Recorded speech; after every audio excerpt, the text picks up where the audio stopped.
23 Things They Don't Tell You About Capitalism. Ha-Joob Chang. To Hee Jung, Yuna, and Jin Gyu. 7 Ways to Read 23 Things They Don't Tell You About Capitalism. Way 1. If you are not even sure what capitalism is, read Things 1, 2, 5, 8, 13, 16, 19, 20, and 22. Way 2. If you think politics is a waste of time, read Things 1, 5, 7, 12, 16, 18, 19, 21, and 23. Way 3. If you have been wondering why your life does not seem to get better despite ever-rising income and ever-advancing technologies, read Things 2, 4, 6, 8, 9, 10, 17, 18, and 22. Way 4. If you think some people are richer than others because they are more capable, better educated and more enterprising, read Things 3, 10, 13, 14, 15, 16, 17, 20, and 21. Way 5. If you want to know why poor countries are poor and how they can become richer, read Things 3, 6, 7, 8, 9, 10, 11, 12, 15, 17, and 23. Way 6. If you think the world is an unfair place but there is nothing much you can do about it, read Things 1, 2, 3, 4, 5, 11, 13, 14, 15, 20, and 21. Way 7. Read the whole thing in the following order. Contents. Introduction. Thing 1. There is no such thing as a free market. Thing 2. Companies should not be run in the interest of their owners. Thing 3. Most people in rich countries are paid more than they should be. Thing 4. The washing machine has changed the world more than the internet has. Thing 5. Assume the worst about people and you get the worst. Thing 6. Greater macroeconomic stability has not made the world economy more stable. Thing 7. Free market policies rarely make poor countries rich. Thing 8. Capital has a nationality. Thing 9. We do not live in a post-industrial age. Thing 10. The US does not have the highest living standard in the world. Thing 11. Africa is not destined for underdevelopment. Thing 12. Governments can pick winners. Thing 13. Making rich people richer doesn't make the rest of us richer. Thing 14. US managers are overpriced. Thing 15. People in poor countries are more entrepreneurial than people in rich countries. Thing 16. We are not smart enough to leave things to the market. Thing 17. More education in itself is not going to make a country richer. Thing 18. What is good for General Motors is not necessarily good for the United States. Thing 19. Despite the fall of communism, we are still living in planned economies. Thing 20. Equality of opportunity may not be fair. Thing 21. Big government makes people more open to change. Thing 22. Financial markets need to become less, not more, efficient.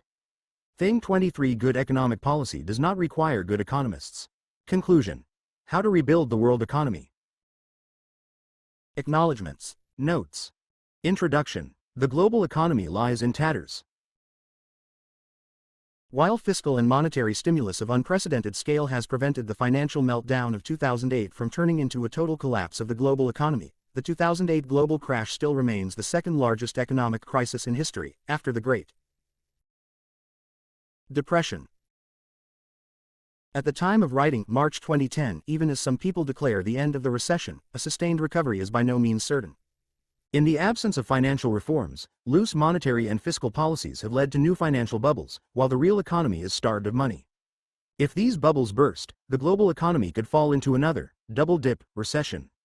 Even if the recovery is sustained, the aftermath of the crisis will be felt for years. It may be several years before the corporate and the household sectors rebuild their balance sheets. The huge budget deficits created by the crisis will force governments to reduce public investments and welfare entitlements significantly, negatively affecting economic growth, poverty and social stability, possibly for decades.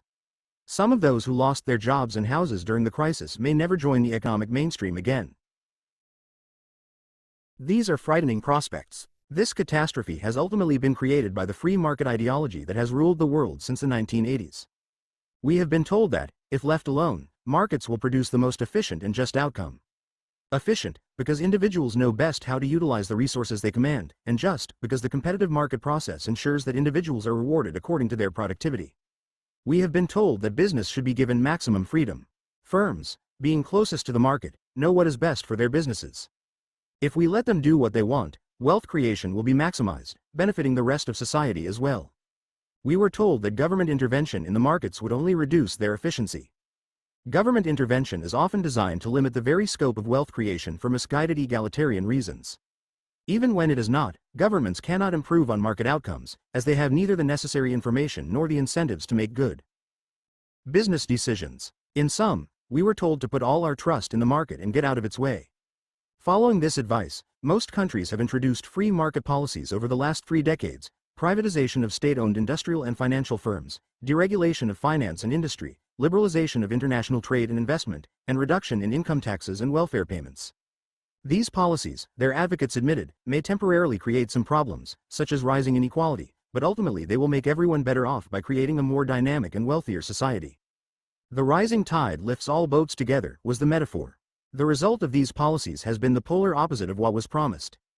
Forget for a moment the financial meltdown, which will scar the world for decades to come. Prior to that, and unbeknown to most people, free market policies had resulted in slower growth, rising inequality and heightened instability in most countries.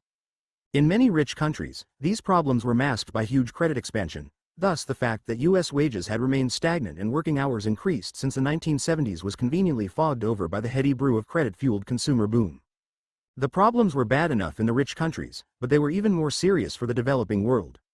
Living standards in sub-Saharan Africa have stagnated for the last 3 decades, while Latin America has seen its per capita growth rate fall by 2/3 during the period. There were some developing countries that grew fast, although with rapidly rising inequality, during this period, such as China and India, but these are precisely the countries that, while partially liberalizing, have refused to introduce full-blown free market policies. Thus, what we were told by the free marketeers, or, as they are often called, neoliberal economists, was at best only partially true and at worst plain wrong. As I will show throughout this book, the truths peddled by free market ideologues are based on lazy assumptions and blinkered visions, if not necessarily self-serving notions. My aim in this book is to tell you some essential truths about capitalism that the free marketeers won't. This book is not an anti-capitalist manifesto. Being critical of free market ideology is not the same as being against capitalism. Despite its problems and limitations, I believe that capitalism is still the best economic system that humanity has invented. My criticism is of a particular version of capitalism that has dominated the world in the last 3 decades, that is, free market capitalism. This is not the only way to run capitalism, and certainly not the best, as the record of the last 3 decades shows. The book shows that there are ways in which capitalism should, and can, be made better. Even though the 2008 crisis has made us seriously question the way in which our economies are run, most of us do not pursue such questions because we think that they are ones for the experts. Indeed, they are, at one level. The precise answers do require knowledge on many technical issues, many of them so complicated that the experts themselves disagree on them. It is then natural that most of us simply do not have the time or the necessary training to learn all the technical details before we can pronounce our judgments on the effectiveness of TARP, troubled acid relief program, the necessity of G20, the wisdom of bank nationalization, or the appropriate levels of executive salaries. And when it comes to things like poverty in Africa, the workings of the World Trade Organization, or the capital adequacy rules of the Bank for International Settlements, most of us are frankly lost. However, it is not necessary for us to understand all the technical details in order to understand what is going on in the world and exercise what I call an active economic citizenship, to demand the right courses of action from those in decision-making positions. After all, we make judgments about all sorts of other issues despite lacking technical expertise. We don't need to be expert epidemiologists in order to know that there should be hygiene standards in food factories, butchers, and restaurants. Making judgments about economics is no different. Once you know the key principles and basic facts, you can make some robust judgments without knowing the technical details. The only prerequisite is that you are willing to remove those rose-tinted glasses that neoliberal ideologies like you to wear every day. The glasses make the world look simple and pretty, but lift them off and stare at the clear, harsh light of reality. Once you know that there is really no such thing as a free market, you won't be deceived by people who denounce a regulation on the grounds that it makes the market unfree. See Thing 1. When you learn that large and active governments can promote, rather than dampen, economic dynamism, you will see that the widespread distrust of government is unwarranted. See Things 12 and 21. Knowing that we do not live in a post-industrial knowledge economy will make you question the wisdom of neglecting, or even implicitly welcoming, industrial decline of a country, as some governments have done. See Things 9 and 17. Once you realize that trickle-down economics does not work, you will see the excessive tax cuts for the rich for what they are: a simple upward redistribution of income, rather than a way to make all of us richer, as we were told. See Things 13 and 20. What has happened to the world economy was no accident or the outcome of an irresistible force of history. It is not because of some iron law of the market that wages have been stagnating and working hours rising for most Americans, while the top managers and bankers vastly increased their incomes. See things 10 and 14. It is not simply because of unstoppable progress in the technologies of communications and transportation that we are exposed to increasing forces of international competition and have to worry about job security. See things 4 and 6. It was not inevitable that the financial sector got more and more detached from the real economy in the last 3 decades, ultimately creating the economic catastrophe we are in today. See things 18 and 22. It is not mainly because of some unalterable structural factors, tropical climate, unfortunate location, or bad culture, that poor countries are poor. See things 7 and 11. Human decisions, especially decisions by those who have the power to set the rules, make things happen in the way they happen, as I will explain. Even though no single decision-maker can be sure that her actions will always lead to the desired results, the decisions that have been made are not in some sense inevitable. We do not live in the best of all possible worlds. If different decisions had been taken, the world would have been a different place. Given this, we need to ask whether the decisions that the rich and the powerful take are based on sound reasoning and robust evidence. Only when we do that can we demand right actions from corporations, governments, and international organizations. Without our active economic citizenship, we will always be the victims of people who have greater ability to make decisions, who tell us that things happen because they have to and therefore that there is nothing we can do to alter them, however unpleasant and unjust they may appear.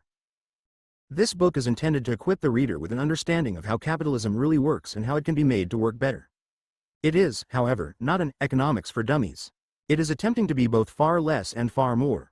It is less than economics for dummies because I do not go into many of the technical details that even a basic introductory book on economics would be compelled to explain. However, this neglect of technical details is not because I believe them to be beyond my readers. 95% of economics is common sense made complicated, and even for the remaining 5%, the essential reasoning, if not all the technical details, can be explained in plain terms. It is simply because I believe that the best way to learn economic principles is by using them to understand problems that interest the reader the most. Therefore, I introduce technical details only when they become relevant, rather than in a systematic, textbook-like manner. But while completely accessible to non-specialist readers, this book is a lot more than economics for dummies.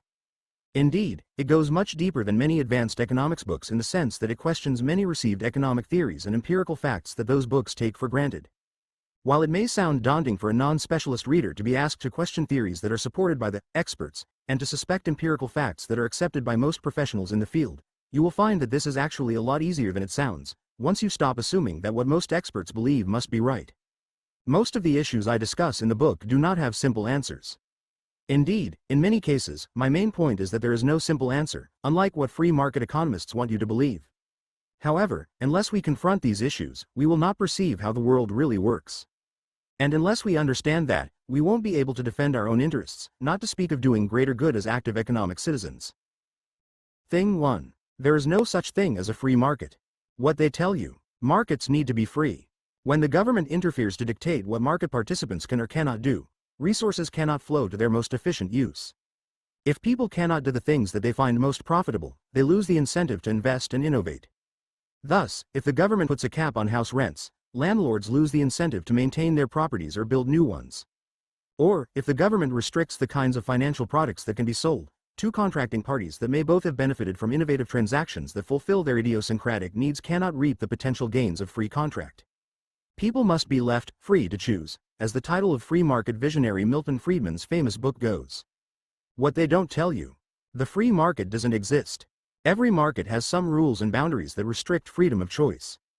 A market looks free only because we so unconditionally accept its underlying restrictions that we fail to see them. How free a market is cannot be objectively defined. It is a political definition. The usual claim by free market economists that they are trying to defend the market from politically motivated interference by the government is false. Government is always involved and those free marketeers are as politically motivated as anyone. Overcoming the myth that there is such a thing as an objectively defined free market is the first step towards understanding capitalism. Labor ought to be free. In 1819, new legislation to regulate child labor, the Cotton Factories Regulation Act, was tabled in the British Parliament. The proposed regulation was incredibly light touch by modern standards. It would ban the employment of young children, that is, those under the age of 9. Older children, aged between 10 and 16, would still be allowed to work, but with their working hours restricted to 12 per day. Yes, they were really going soft on those kids.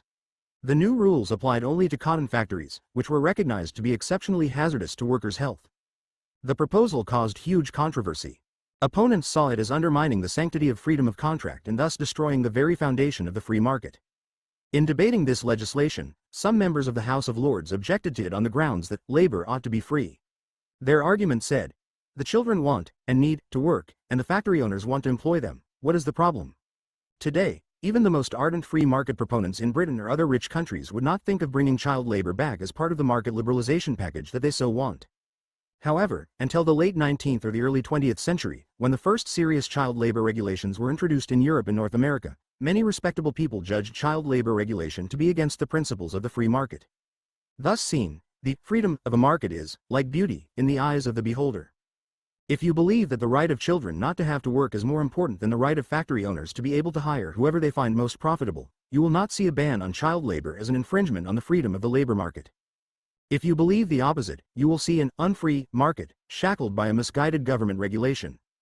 We don't have to go back 2 centuries to see regulations we take for granted, and accept as the ambient noise, within the free market, that were seriously challenged as undermining the free market when first introduced.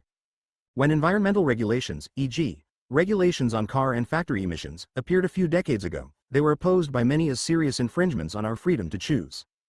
Their opponents asked, if people want to drive in more polluting cars or if factories find more polluting production methods more profitable, why should the government prevent them from making such choices?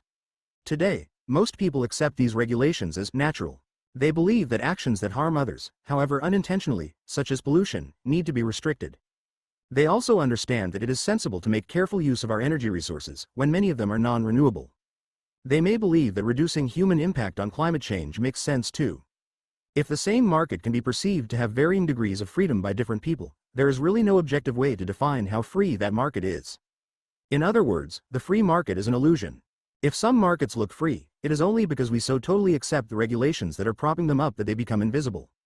Piano wires and Kung Fu masters. Like many people, as a child I was fascinated by all those gravity-defying Kung Fu masters in Hong Kong movies. Like many kids, I suspect, I was bitterly disappointed when I learned that those masters were actually hanging on piano wires. The free market is a bit like that. We accept the legitimacy of certain regulations so totally that we don't see them. More carefully examined, markets are revealed to be propped up by rules, and many of them. To begin with, there is a huge range of restrictions on what can be traded, and not just bans on obvious things such as narcotic drugs or human organs. Electoral votes, government jobs and legal decisions are not for sale, at least openly, in modern economies, although they were in most countries in the past. University places may not usually be sold, although in some nations money can buy them, either through, illegally, paying the selectors or, legally, donating money to the university. Many countries ban trading in firearms or alcohol. Usually medicines have to be explicitly licensed by the government, upon the proof of their safety, before they can be marketed. All these regulations are potentially controversial, just as the ban on selling human beings, the slave trade, was 1.5 centuries ago. There are also restrictions on who can participate in markets. Child labor regulation now bans the entry of children into the labor market. Licenses are required for professions that have significant impacts on human life, such as medical doctors or lawyers, which may sometimes be issued by professional associations rather than by the government. Many countries allow only companies with more than a certain amount of capital to set up banks.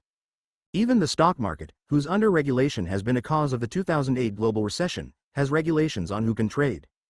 You can't just turn up in the New York Stock Exchange, NYSE, with a bag of shares and sell them. Companies must fulfill listing requirements, meeting stringent auditing standards over a certain number of years, before they can offer their shares for trading. Trading of shares is only conducted by licensed brokers and traders. Conditions of trade are specified too. One of the things that surprised me when I first moved to Britain in the mid-1980s was that one could demand a full refund for a product one didn't like, even if it wasn't faulty. At the time, you just couldn't do that in Korea, except in the most exclusive department stores. In Britain, the consumer's right to change her mind was considered more important than the right of the seller to avoid the cost involved in returning unwanted, yet functional, products to the manufacturer. There are many other rules regulating various aspects of the exchange process: product liability, failure in delivery, loan default, and so on. In many countries, there are also necessary permissions for the location of sales outlets, such as restrictions on street vending or zoning laws that ban commercial activities in residential areas. Then there are price regulations. I am not talking here just about those highly visible phenomena such as rent controls or minimum wages that free market economists love to hate. Wages in rich countries are determined more by immigration control than anything else, including any minimum wage legislation. How is the immigration maximum determined? Not by the free labor market, which, if left alone, will end up replacing 80 to 90% of native workers with cheaper, and often more productive, immigrants. Immigration is largely settled by politics. So, if you have any residual doubt about the massive role that the government plays in the economy's free market, then pause to reflect that all our wages are, at root, politically determined. See Thing 3.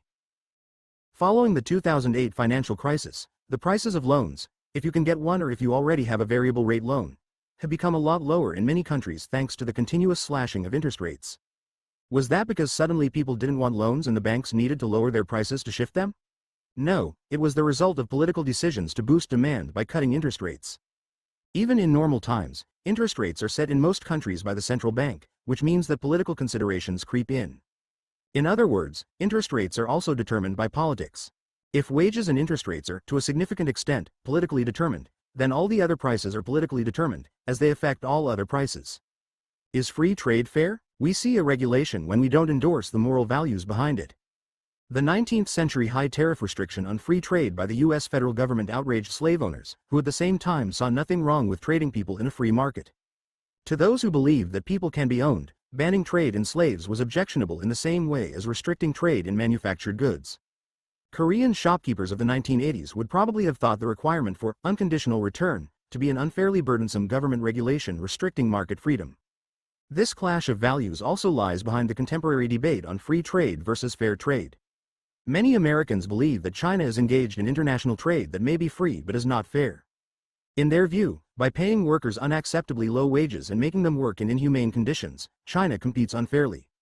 The Chinese, in turn, can riposte that it is unacceptable that rich countries, while advocating free trade, try to impose artificial barriers to China's exports by attempting to restrict the import of sweatshop products.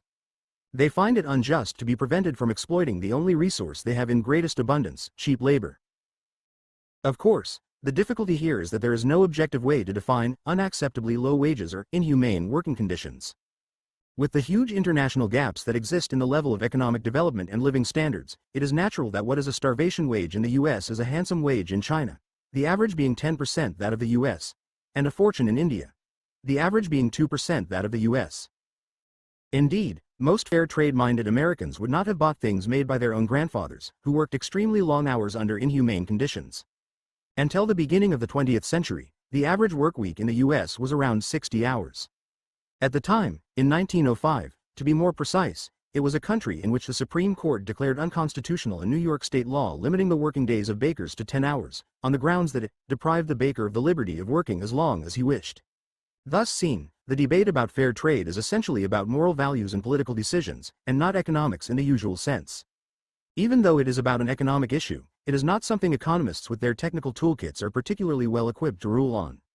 All this does not mean that we need to take a relativist position and fail to criticize anyone because anything goes. We can, and I do, have a view on the acceptability of prevailing labor standards in China, or any other country, for that matter, and try to do something about it, without believing that those who have a different view are wrong in some absolute sense. Even though China cannot afford American wages or Swedish working conditions, it certainly can improve the wages and the working conditions of its workers. Indeed, many Chinese don't accept the prevailing conditions and demand tougher regulations.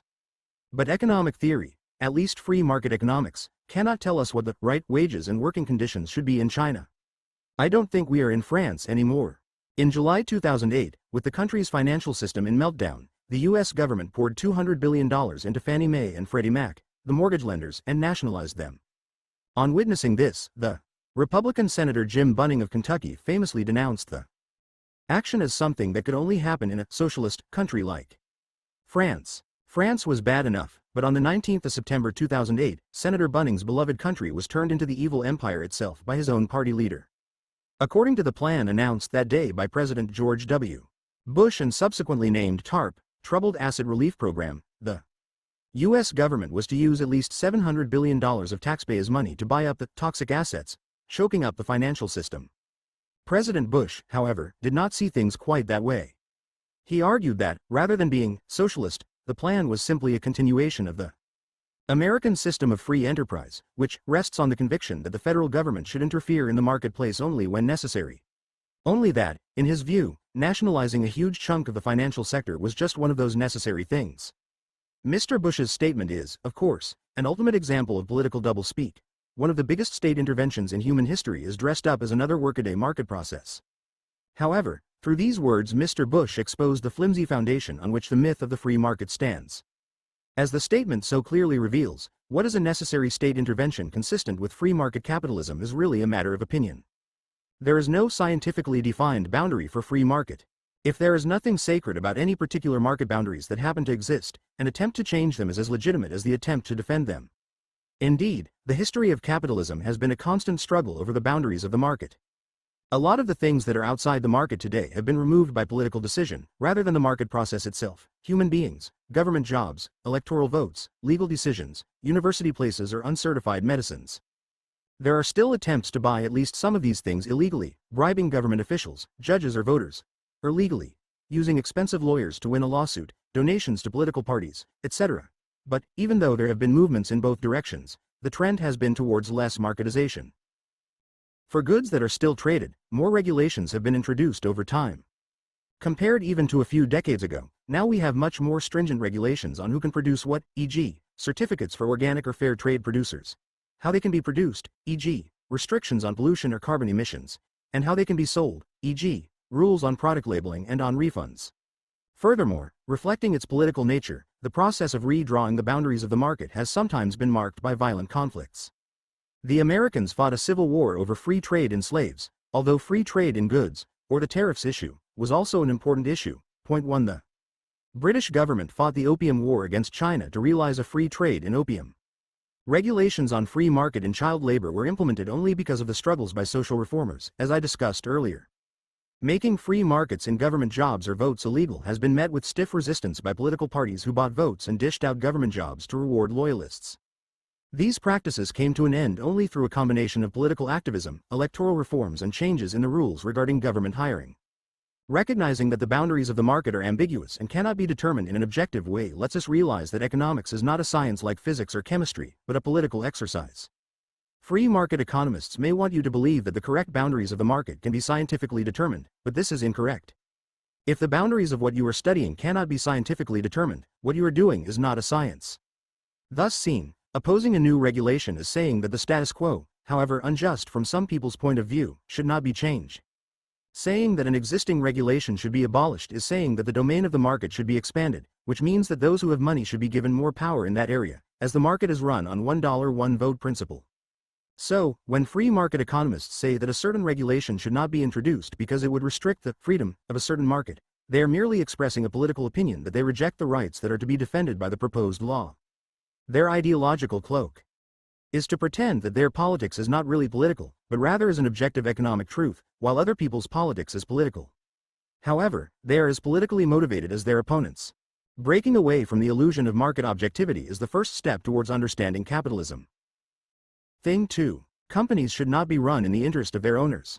What they tell you. Shareholders own companies. Therefore, companies should be run in their interests. It is not simply a moral argument. The shareholders are not guaranteed any fixed payments, unlike the employees, who have fixed wages, the suppliers, who are paid specific prices, the lending banks, who get paid fixed interest rates, and others involved in the business. Shareholders' incomes vary according to the company's performance, giving them the greatest incentive to ensure the company performs well. If the company goes bankrupt, the shareholders lose everything, whereas other stakeholders get at least something. Thus, shareholders bear the risk that others involved in the company do not, incentivizing them to maximize company performance. When you run a company for the shareholders, its profit, what is left after making all fixed payments, is maximized, which also maximizes its social contribution. What they don't tell you. Shareholders may be the owners of corporations, but, as the most mobile of the stakeholders, they often care the least about the long-term future of the company, unless they are so big that they cannot really sell their shares without seriously disrupting the business. Consequently, shareholders, especially but not exclusively the smaller ones, prefer corporate strategies that maximize short-term profits, usually at the cost of long-term investments, and maximize the dividends from those profits, which even further weakens the long-term prospects of the company by reducing the amount of retained profit that can be used for reinvestment. Running the company for the shareholders often reduces its long-term growth potential. Karl Marx defends capitalism. You have probably noticed that many company names in the English-speaking world come with the letter L, PLC, LLC, Limited, etc. The letter L in these acronyms stands for limited, short for limited liability, public limited company, PLC, limited liability company, LLC, or simply limited company, limited.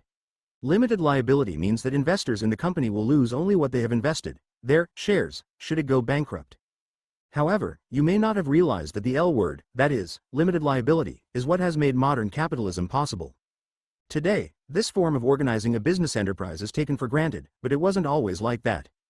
Before the invention of the limited liability company in 16th century Europe, or the joint stock company, as it was known in its early days, businessmen had to risk everything when they started a venture. When I say everything, I really mean everything, not just personal property. Unlimited liability meant that a failed businessman had to sell all his personal properties to repay all the debts, but also personal freedom. They could go to a debtor's prison, should they fail to honor their debts. Given this, it is almost a miracle that anyone was willing to start a business at all. Unfortunately, even after the invention of limited liability, it was in practice very difficult to use it until the mid-19th century. You needed a royal charter in order to set up a limited liability company, or a government charter in a republic. It was believed that those who were managing a limited liability company without owning it 100% would take excessive risks, because part of the money they were risking was not their own. At the same time, the non-managing investors in a limited liability company would also become less vigilant in monitoring the managers, as their risks were capped at their respective investments. Adam Smith, the father of economics and the patron saint of free market capitalism, opposed limited liability on these grounds. He famously said that the directors of joint stock companies, being the managers rather of other people's money than of their own, it cannot well be expected that they would watch over it with the same anxious vigilance with which the partners in a private copartnery, i.e., partnership, which demands unlimited liability, frequently watch over their own. Point 1. Therefore, countries typically granted limited liability only to exceptionally large and risky ventures that were deemed to be of national interest, such as the Dutch East India Company set up in 1602, and its arch-rival, the British East India Company, and the notorious South Sea Company of Britain, the speculative bubble surrounding which in 1721 gave limited liability companies a bad name for generations. By the mid-19th century, however, with the emergence of large-scale industries such as railways, steel and chemicals, the need for limited liability was felt increasingly acutely. Very few people had a big enough fortune to start a steel mill or railway single-handedly, so, beginning with Sweden in 1844 and followed by Britain in 1856, the countries of Western Europe and North America made limited liability generally available, mostly in the 1860s and 70s. However, the suspicion about limited liability lingered on. Even as late as the late 19th century, a few decades after the introduction of generalized limited liability, small businessmen in Britain, who, being actively in charge of a business as well as its owner, sought to limit responsibility for its debts by the device of incorporation, limited liability, were frowned upon, according to an influential history of Western European entrepreneurship. Point 2. Interestingly, one of the first people who realized the significance of limited liability for the development of capitalism was Karl Marx, the supposed arch-enemy of capitalism. Unlike many of his contemporary free market advocates, and Adam Smith before them, who opposed limited liability, Marx understood how it would enable the mobilization of large sums of capital that were needed for the newly emerging heavy and chemical industries by reducing the risk for individual investors. Writing in 1865, when the stock market was still very much a sideshow in the capitalist drama, Marx had the foresight to call the joint stock company capitalist production in its highest development. Like his free market opponents, Marx was aware of, and criticized, the tendency for limited liability to encourage excessive risk-taking by managers. However, Marx considered it to be a side effect of the huge material progress that this institutional innovation was about to bring. Of course, in defending the new capitalism against its free market critics, Marx had an ulterior motive.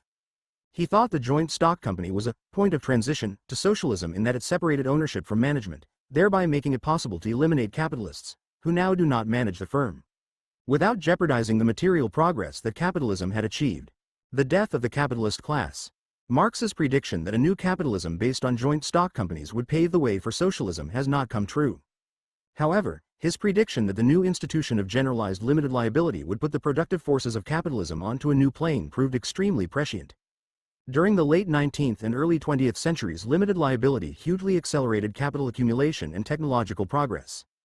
Capitalism was transformed from a system made up of Adam Smith's pin factories, butchers and bakers, with at most dozens of employees and managed by a sole owner, into a system of huge corporations hiring hundreds or even thousands of employees, including the top managers themselves, with complex organizational structures.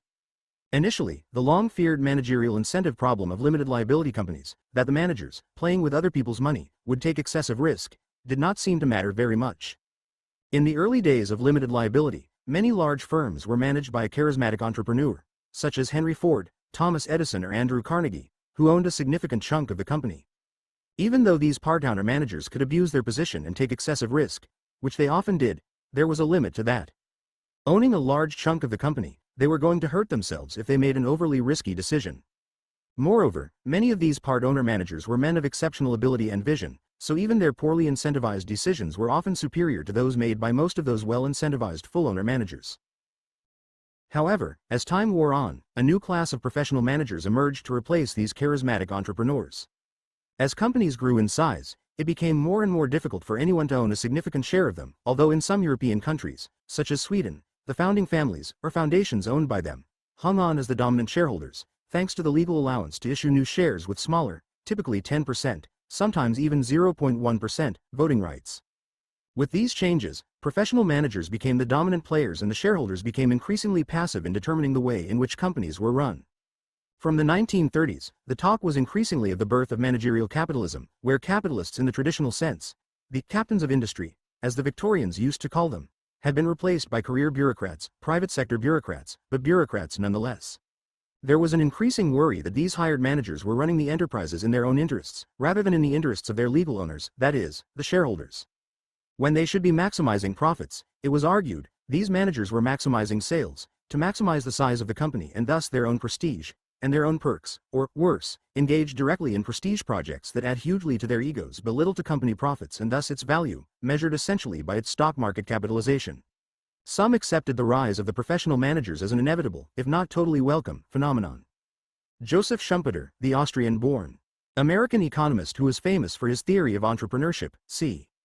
Thing 15, argued in the 1940s that, with the growing scale of companies and the introduction of scientific principles in corporate research and development, the heroic entrepreneurs of early capitalism would be replaced by bureaucratic professional managers. Schumpeter believed this would reduce the dynamism of capitalism, but thought it inevitable. Writing in the 1950s, John Kenneth Galbraith, the Canadian-born American economist, also argued that the rise of large corporations managed by professional managers was unavoidable and therefore that the only way to provide countervailing forces to those enterprises was through increased government regulation and enhanced union power. However, for decades after that, more pure-blooded advocates of private property have believed that managerial incentives need to be designed in such a way that the managers maximize profits. Many fine brains had worked on this incentive design problem, but the Holy Grail proved elusive. Managers could always find a way to observe the letter of the contract but not the spirit, especially when it is not easy for shareholders to verify whether poor profit performance by a manager was the result of his failure to pay enough attention to profit figures or due to forces beyond his control. The Holy Grail or an unholy alliance. And then, in the 1980s, the Holy Grail was found. It was called the principle of shareholder value maximization. It was argued that professional managers should be rewarded according to the amount they can give to shareholders. In order to achieve this, it was argued, first profits need to be maximized by ruthlessly cutting costs, wage bills, investments, inventories, middle-level managers, and so on. Second, the highest possible share of these profits needs to be distributed to the shareholders, through dividends and share buybacks. In order to encourage managers to behave in this way, the proportion of their compensation packages that stock options account for needs to be increased, so that they identify more with the interests of the shareholders. The idea was advocated not just by shareholders, but also by many professional managers, most famously by Jack Welch, the longtime chairman of General Electric, GE, who is often credited with coining the term shareholder value in a speech in 1981. Soon after Welch's speech, shareholder value maximization became the zeitgeist of the American corporate world. In the beginning, it seemed to work really well for both the managers and the shareholders. The share of profits in national income, which had shown a downward trend since the 1960s, sharply rose in the mid-1980s and has shown an upward trend since then. 3 and the shareholders got a higher share of that profit as dividends, while seeing the value of their shares rise. Distributed profits as a share of total U.S. corporate profits stood at 35 to 45% between the 1950s and the 1970s, but it has been on an upward trend since the late 70s and now stands at around 60%. 4 The managers saw their compensation rising through the roof, see Thing 14, but shareholders stopped questioning their pay packages, as they were happy with ever-rising share prices and dividends. The practice soon spread to other countries, more easily to countries like Britain, which had a corporate power structure and managerial culture similar to those of the US, and less easily to other countries, as we shall see below. Now, this unholy alliance between the professional managers and the shareholders was all financed by squeezing the other stakeholders in the company, which is why it has spread much more slowly to other rich countries where the other stakeholders have greater relative strength. Jobs were ruthlessly cut, many workers were fired and rehired as non-unionized labor with lower wages and fewer benefits, and wage increases were suppressed, often by relocating to or outsourcing from low-wage countries, such as China and India, or the threat to do so. The suppliers and their workers were also squeezed by continued cuts in procurement prices, while the government was pressured into lowering corporate tax rates and/or providing more subsidies, with the help of the threat of relocating to countries with lower corporate tax rates and/or higher business subsidies. As a result, income inequality soared, see Thing 13, and in a seemingly endless corporate boom, ending, of course, in 2008, the vast majority of the American and the British populations could share in the apparent prosperity only through borrowing at unprecedented rates. The immediate income redistribution into profits was bad enough, but the ever-increasing share of profit in national income since the 1980s has not been translated into higher investments either, see Thing 13. Investment as a share of U.S. national output has actually fallen, rather than risen, from 20.5% in the 1980s to 18.7% since then, 1990 to 2009. It may have been acceptable if this lower investment rate had been compensated for by a more efficient use of capital, generating higher growth. However, the growth rate of per capita income in the U.S. fell from around 2.6% per year in the 1960s and 70s to 1.6% during 1990 to 2009, the heyday of shareholder capitalism. In Britain, where similar changes in corporate behavior were happening, per capita income growth rates fell from 2.4% in the 1960s-70s, when the country was allegedly suffering from the British disease, to 1.7% during 1990 to 2009. So running companies in the interest of the shareholders does not even benefit the economy in the average sense, that is, ignoring the upward income redistribution. This is not all. The worst thing about shareholder value maximization is that it does not even do the company itself much good.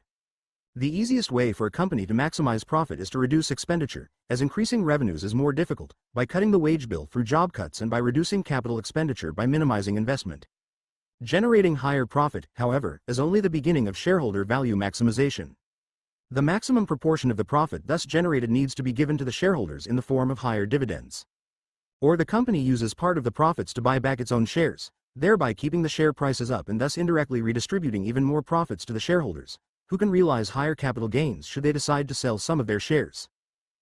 Share buybacks used to be less than 5% of U.S. corporate profits for decades until the early 1980s, but have kept rising since then and reached an epic proportion of 90% in 2007 and an absurd 280% in 2008.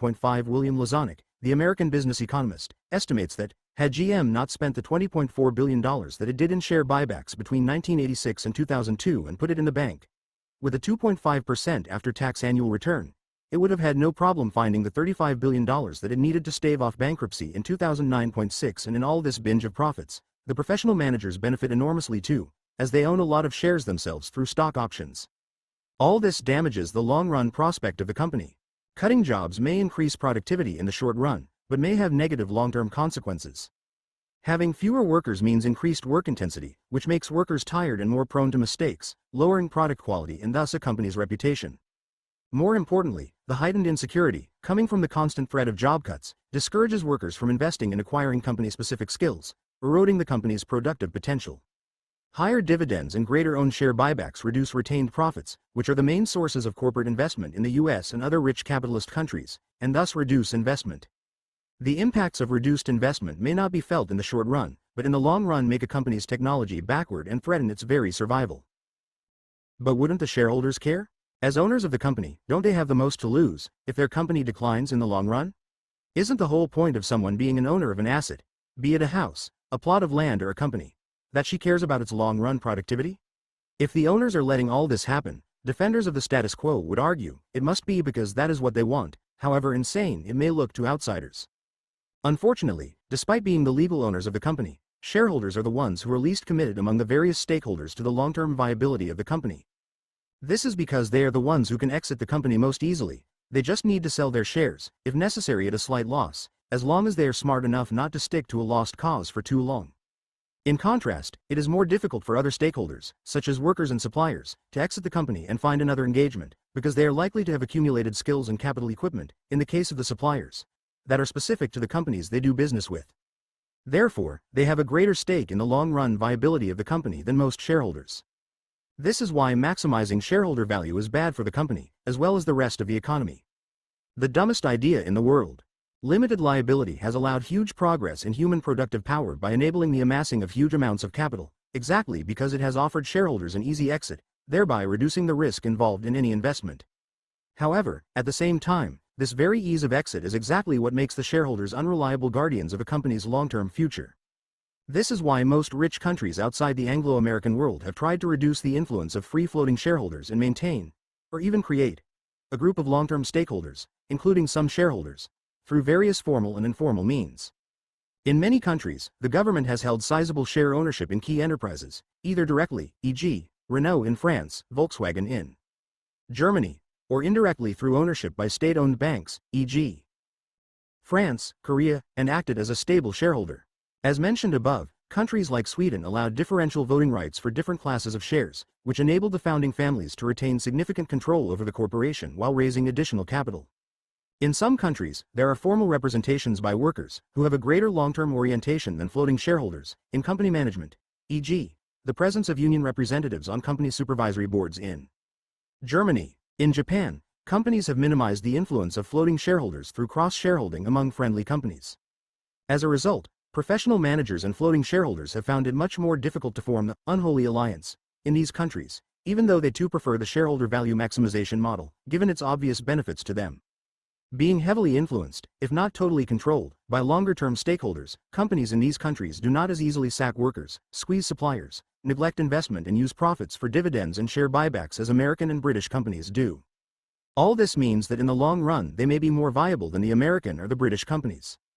Just think about the way in which General Motors has squandered its absolute dominance of the world car industry and finally gone bankrupt while being on the forefront of shareholder value maximization by constantly downsizing and refraining from investment. See Thing 18. The weakness of GM management's short-term oriented strategy has been apparent at least from the late 1980s, but the strategy continued until its bankruptcy in 2009, because it made both the managers and the shareholders happy even while debilitating the company. Running companies in the interests of floating shareholders is not only inequitable but also inefficient, not just for the national economy but also for the company itself. As Jack Welch recently confessed, shareholder value is probably the dumbest idea in the world. Thing 3. Most people in rich countries are paid more than they should be. What they tell you. In a market economy, people are rewarded according to their productivity.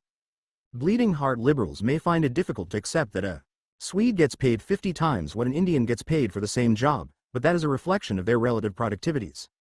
Attempts to reduce these differences artificially, for example, by introducing minimum wage legislation in India, lead only to unjust and inefficient rewarding of individual talents and efforts. Only a free labor market can reward people efficiently and justly. What they don't tell you. The wage gaps between rich and poor countries exist not mainly because of differences in individual productivity but mainly because of immigration control. If there were free migration, most workers in rich countries could be, and would be, replaced by workers from poor countries. In other words, wages are largely politically determined. The other side of the coin is that poor countries are poor not because of their poor people, many of whom can outcompete their counterparts in rich countries, but because of their rich people, most of whom cannot do the same. This does not, however, mean that the rich in the rich countries can pat their own backs for their individual brilliance. Their high productivities are possible only because of the historically inherited collective institutions on which they stand. We should reject the myth that we all get paid according to our individual worth, if we are to build a truly just society. Drive straight on. Or dodge the cow, and the rickshaw as well. A bus driver in New Delhi gets paid around 18 rupees an hour. His equivalent in Stockholm gets paid around 130 kronas, which was, as of summer 2009, around 870 rupees. In other words, the Swedish driver gets paid nearly 50 times that of his Indian equivalent. Free market economics tells us that, if something is more expensive than another comparable product, it must be because it is better. In other words, in free markets, products, including labor services, get paid what they deserve. So, if a Swedish driver, let's call him Sven, is paid 50 times more than an Indian driver, let's call him Ram, it must be because Sven is 50 times more productive as a bus driver than Ram is. In the short run, some, although not all, free market economists may admit, people may pay an excessively high price for a product because of a fad or a craze. For example, people paid ludicrous prices for those toxic assets in the recent financial boom that has turned into the biggest recession since the Great Depression because they were caught in a speculative frenzy. However, they would argue, this kind of thing cannot last for long, as people figure out the true value of things sooner or later. See Thing 16. Likewise, even if an underqualified worker somehow manages to get a well-paid job through deceit, e.g., fabricating a certificate, or bluffing in an interview, he will soon be fired and replaced, because it will quickly become apparent that he does not have the productivity to justify his wage. So, the reasoning goes, if Sven is getting paid 50 times what Ram is paid, he must be producing 50 times more output than Ram. But is this what is really going on? To begin with, is it possible that someone drives 50 times better than another? Even if we somehow manage to find a way to measure quantitatively the quality of driving, is this kind of productivity gap in driving possible? Perhaps it is, if we compare professional racing drivers like Michael Schumacher or Lewis Hamilton with some particularly uncoordinated 18-year-old who has just passed his driving test. However, I simply cannot envisage how a regular bus driver can drive 50 times better than another. Moreover, if anything, Ram would likely be a much more skilled driver than Sven. Sven may of course be a good driver by Swedish standards, but has he ever had to dodge a cow in his life, which Ram has to do regularly? Most of the time, what is required of Sven is the ability to drive straight, okay, give or take a few evasive maneuvers to deal with drunken drivers on Saturday nights, while Ram has to negotiate his way almost every minute of his driving through bullock carts, rickshaws and bicycles stacked 3 meters high with crates. So, according to free market logic, Ram should be paid more than Sven, not the other way round. In response, a free market economist might argue that Sven gets paid more because he has more human capital, that is, skills and knowledge accumulated through education and training. Indeed, it is almost certain that Sven has graduated from high school, with 12 years of schooling under his belt, whereas Ram probably can barely read and write, having completed only 5 years of education back in his village in Rajasthan. However, little of Sven's additional human capital acquired in his extra 7 years of schooling would be relevant for bus driving, see Thing 17. He does not need any knowledge of human chromosomes or Sweden's 1809 war with Russia in order to drive his bus well. So Sven's extra human capital cannot explain why he is paid 50 times more than Ram is. The main reason that Sven is paid 50 times more than Ram is, to put it bluntly, protectionism. Swedish workers are protected from competition from the workers of India and other poor countries through immigration control. When you think about it, there is no reason why all Swedish bus drivers, or for that matter the bulk of the workforce in Sweden, and that of any other rich country, could not be replaced by some Indians, Chinese or Ghanaians. Most of these foreigners would be happy with a fraction of the wage rates that Swedish workers get paid, while all of them would be able to perform the job at least equally well, or even better. And we are not simply talking about low-skill workers such as cleaners or street sweepers. There are huge numbers of engineers, bankers and computer programmers waiting out there in Shanghai, Nairobi or Quito, who can easily replace their counterparts in Stockholm, Linköping and Malmö. However, these workers cannot enter the Swedish labor market because they cannot freely migrate to Sweden due to immigration control. As a result, Swedish workers can command 50 times the wages of Indian workers, despite the fact that many of them do not have productivity rates that are higher than those of Indian workers. Elephant in the room. Our story of bus drivers reveals the existence of the proverbial elephant in the room. It shows that the living standards of the huge majority of people in rich countries critically depend on the existence of the most draconian control over their labor markets, immigration control. Despite this, immigration control is invisible to many and deliberately ignored by others when they talk about the virtues of the free market. I have already argued, see Thing 1, that there really is no such thing as a free market, but the example of immigration control reveals the sheer extent of market regulation that we have in supposedly free market economies but fail to see. While they complain about minimum wage legislation, regulations on working hours, and various artificial entry barriers into the labor market imposed by trade unions, few economists even mention immigration control as one of those nasty regulations hampering the workings of the free labor market. Hardly any of them advocates the abolition of immigration control. But, if they are to be consistent, they should also advocate free immigration. The fact that few of them do once again proves my point in Thing 1 that the boundary of the market is politically determined and that free market economists are as political as those who want to regulate markets. Of course, in criticizing the inconsistency of free market economists about immigration control, I am not arguing that immigration control should be abolished. I don't need to do that because, as you may have noticed by now, I am not a free market economist. Countries have the right to decide how many immigrants they accept and in which parts of the labor market. All societies have limited capabilities to absorb immigrants, who often have very different cultural backgrounds, and it would be wrong to demand that a country goes over that limit. Too rapid an inflow of immigrants will not only lead to a sudden increase in competition for jobs but also stretch the physical and social infrastructures, such as housing and healthcare, and create tensions with the resident population. As important, if not as easily quantifiable, is the issue of national identity. It is a myth, a necessary myth, but a myth nonetheless. That nations have immutable national identities that cannot be, and should not be, changed. However, if there are too many immigrants coming in at the same time, the receiving society will have problems creating a new national identity, without which it may find it difficult to maintain social cohesion. This means that the speed and the scale of immigration need to be controlled. This is not to say that the current immigration policies of the rich countries cannot be improved. While any society's ability to absorb immigrants is limited, it is not as if the total population is fixed. Societies can decide to be more, or less, open to immigrants by adopting different social attitudes and policies towards immigration. Also, in terms of the composition of the immigrants, most rich countries are accepting too many wrong people from the point of view of the developing countries.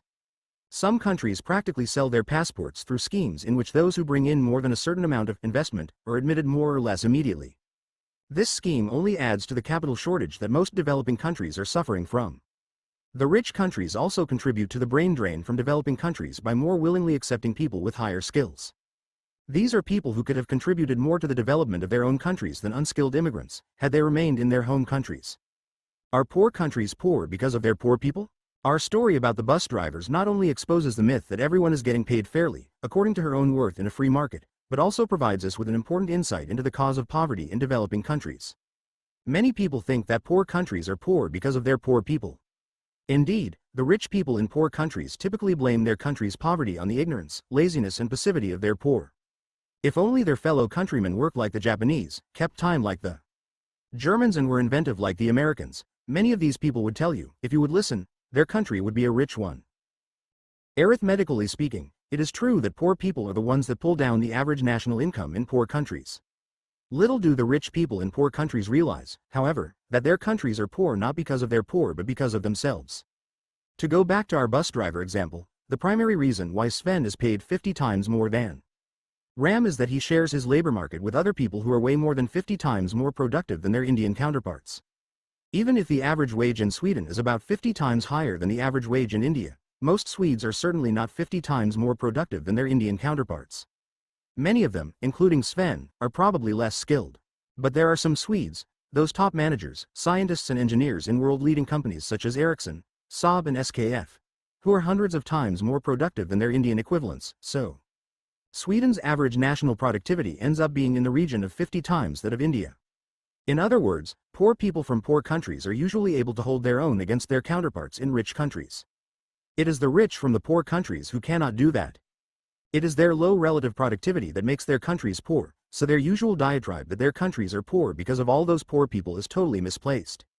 Instead of blaming their own poor people for dragging the country down, the rich of the poor countries should ask themselves why they cannot pull the rest of their countries up as much as the rich of the rich countries do. Finally, a word of warning to the rich of the rich countries, lest they become smug, hearing that their own poor are paid well only because of immigration control and their own high productivity. Even in sectors where rich country individuals are genuinely more productive than their counterparts in poor countries, their productivity is in great part due to the system, rather than the individuals themselves. It is not simply, or even mainly, because they are cleverer and better educated that some people in rich countries are hundreds of times more productive than their counterparts in poor countries. They achieve this because they live in economies that have better technologies, better organized firms, better institutions and better physical infrastructure, all things that are in large part products of collective actions taken over generations, see things 15 and 17. Warren Buffett, the famous financier, put this point beautifully when he said in a television interview in 1995, "I personally think that society is responsible for a very significant percentage of what I've earned. If you stick me down in the middle of Bangladesh or Peru or someplace, you'll find out how much this talent is going to produce in the wrong kind of soil.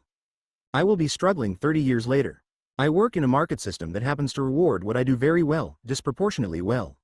So we are actually back to where we started. What an individual is paid is not fully a reflection of her worth. Most people, in poor and rich countries, get paid what they do only because there is immigration control. Even those citizens of rich countries who cannot be easily replaced by immigrants, and thus may be said to be really being paid their worth, although they may not, see thing 14, are as productive as they are only because of the socio-economic system they are operating in. It is not simply because of their individual brilliance and hard work that they are as productive as they are. The widely accepted assertion that, only if you let markets be, will everyone be paid correctly and thus fairly, according to his worth, is a myth. Only when we part with this myth and grasp the political nature of the market and the collective nature of individual productivity will we be able to build a more just society in which historical legacies and collective actions, and not just individual talents and efforts, are properly taken into account in deciding how to reward people. Thing 4. The washing machine has changed the world more than the internet has. What they tell you. The recent revolution in communications technologies, represented by the internet, has fundamentally changed the way in which the world works. It has led to the death of distance. In the borderless world thus created, old conventions about national economic interests and the role of national governments are invalid. This technological revolution defines the age we live in. Unless countries, or companies or, for that matter, individuals, change at corresponding speeds, they will be wiped out. We, as individuals, firms or nations, will have to become ever more flexible, which requires greater liberalization of markets. What they don't tell you.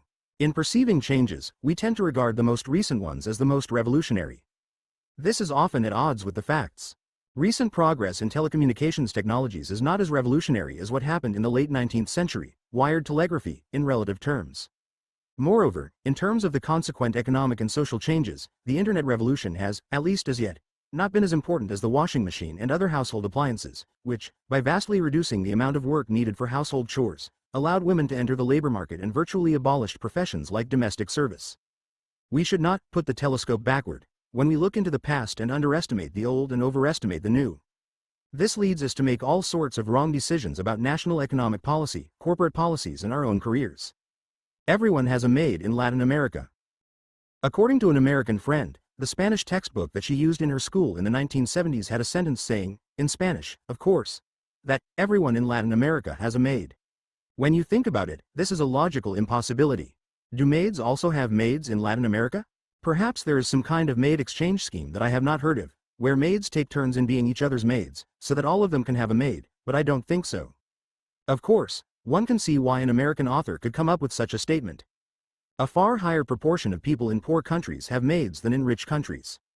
A schoolteacher or young manager in a small firm in a rich country would not dream of having a live-in maid, but their counterparts in a poor country are likely to have one, or even two. The figures are difficult to come by, but, according to ILO, International Labor Organization, data, 7 to 8% of the labor force in Brazil and 9% of that in Egypt are estimated to be employed as domestic servants.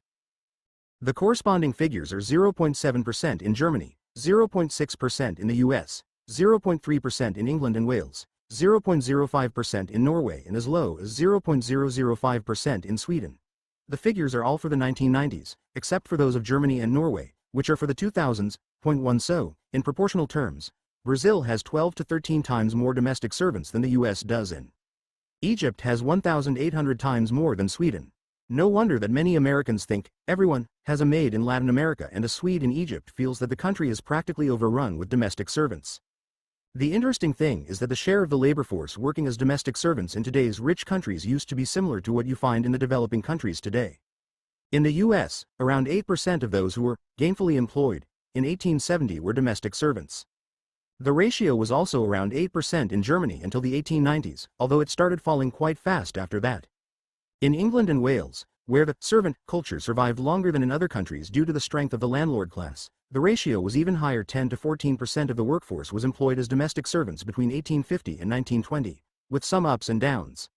Indeed, if you read Agatha Christie novels up to the 1930s, you would notice that it is not just the press baron who gets murdered in his locked library who has servants, but also the hard-up old middle-class spinster, even though she may have just one maid, who gets mixed up with a good-for-nothing garage mechanic, who turns out to be the illegitimate son of the press baron, and also gets murdered on page 111 for being foolish enough to mention something that she was not supposed to have seen. The main reason why there are so much fewer, of course, in proportional terms, domestic servants in the rich countries, although obviously not the only reason, given the cultural differences among countries at similar levels of income, today and in the past, is the higher relative price of labor. With economic development, people, or rather the labor services they offer, become more expensive in relative terms than things. See also Thing 9. As a result, in rich countries, domestic service has become a luxury good that only the rich can afford, whereas it is still cheap enough to be consumed even by lower middle-class people in developing countries. Enter the washing machine. Now, whatever the movements in the relative prices of people and things, the fall in the share of people working as domestic servants would not have been as dramatic as it has been in the rich countries over the last century, had there not been the supply of a host of household technologies, which I have represented by the washing machine.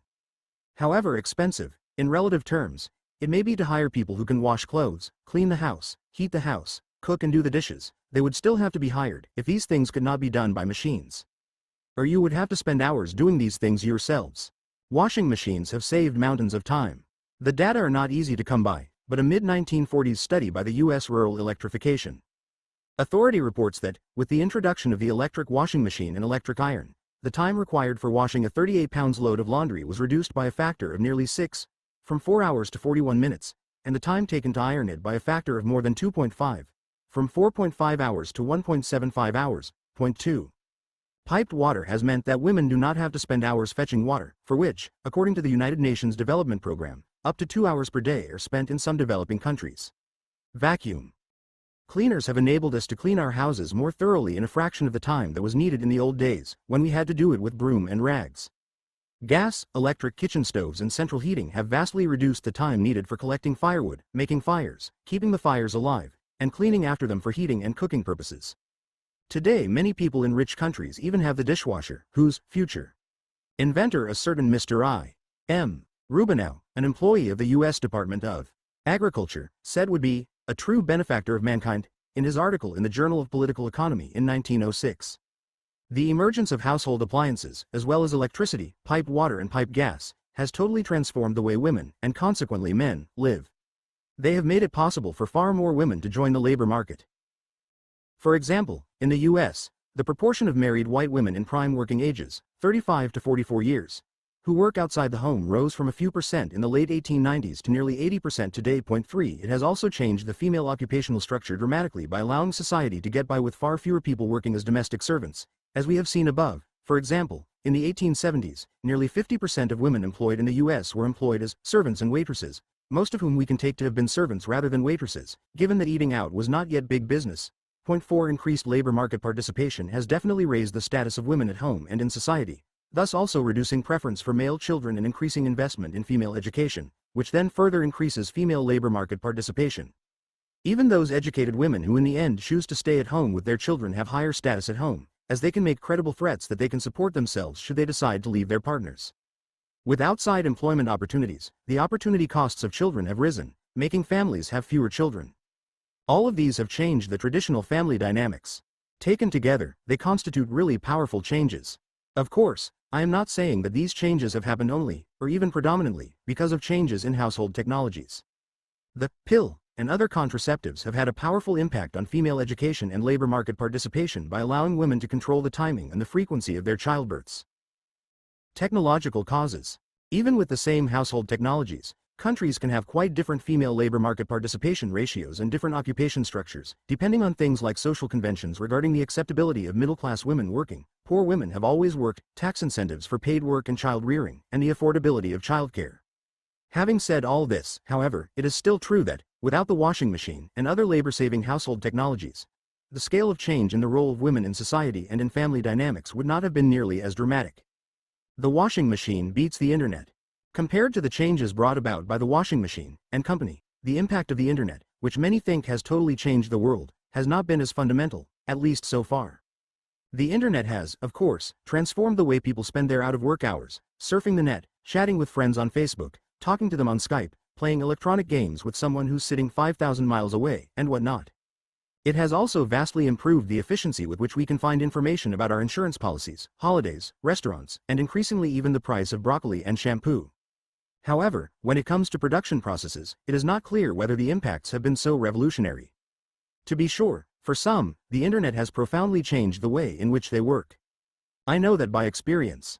Thanks to the internet, I have been able to write a whole book with my friend and sometime co-author, Professor Eileen Grabel, who teaches in Denver, Colorado, with only one face-to-face meeting and 1 or 2 phone calls. 5. However, for many other people, the internet has not had much impact on productivity. Studies have struggled to find the positive impact of the internet on overall productivity. As Robert Solow, the Nobel laureate economist, put it, the evidence is everywhere but in numbers. You may think that my comparison is unfair. The household appliances that I mention have had at least a few decades, sometimes a century, to work their magic, whereas the internet is barely 2 decades old. This is partly true. As the distinguished historian of science, David Edgerton, said in his fascinating book The Shock of the Old, Technology and Global History since 1900, the maximum use of a technology, and thus the maximum impact, is often achieved decades after the invention of the technology. But even in terms of its immediate impact, I doubt whether the internet is the revolutionary technology that many of us think it is. The internet is beaten by the telegraph. Just before the start of the transatlantic wired telegraph service in 1866, it took about 3 weeks to send a message to the other side of the pond. The time it took to cross the Atlantic by sail ships. Even going express on a steamship, which did not become prevalent until the 1890s, you had to allow 2 weeks. The record crossings of the time were 8 to 9 days. With the telegraph, the transmission time for, say, a 300-word message was reduced to 7 or 8 minutes. It could even be quicker still. The New York Times reported on the 4th of December 1861 that Abraham Lincoln's State of the Union address of 7,578 words was transmitted from Washington, D.C. to the rest of the country in 92 minutes, giving an average of 82 words per minute, which would have allowed you to send the 300-word message in less than 4 minutes. But that was a record, and the average was more like 40 words per minute, giving us 7.5 minutes for a 300-word message. A reduction from 2 weeks to 7.5 minutes is by a factor of over 2,500 times. The Internet reduced the transmission time of a 300-word message from 10 seconds on the fax machine to, say, 2 seconds, but this is only a reduction by a factor of 5. The speed reduction by the Internet is greater when it comes to longer messages.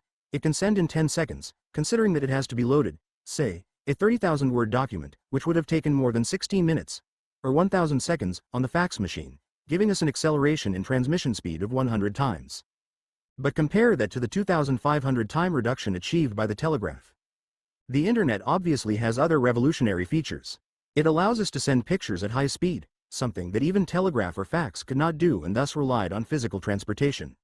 It can be accessed in many places, not just in post offices. Most importantly, using it, we can search for particular information we want from a vast number of sources. However, in terms of sheer acceleration and speed, it is nowhere near as revolutionary as the humble wired, not even wireless, telegraphy. We vastly overestimate the impacts of the Internet only because it is affecting us now. It is not just us. Human beings tend to be fascinated by the newest and the most visible technologies. Already in 1944, George Orwell criticized people who got overexcited by the abolition of distance and the disappearance of frontiers thanks to the aeroplane and the radio. Putting changes into perspective, who cares if people think wrongly that the Internet has had more important impacts than telegraphy or the washing machine? Why does it matter that people are more impressed by the most recent changes? It would not matter if this distortion of perspectives was just a matter of people's opinions.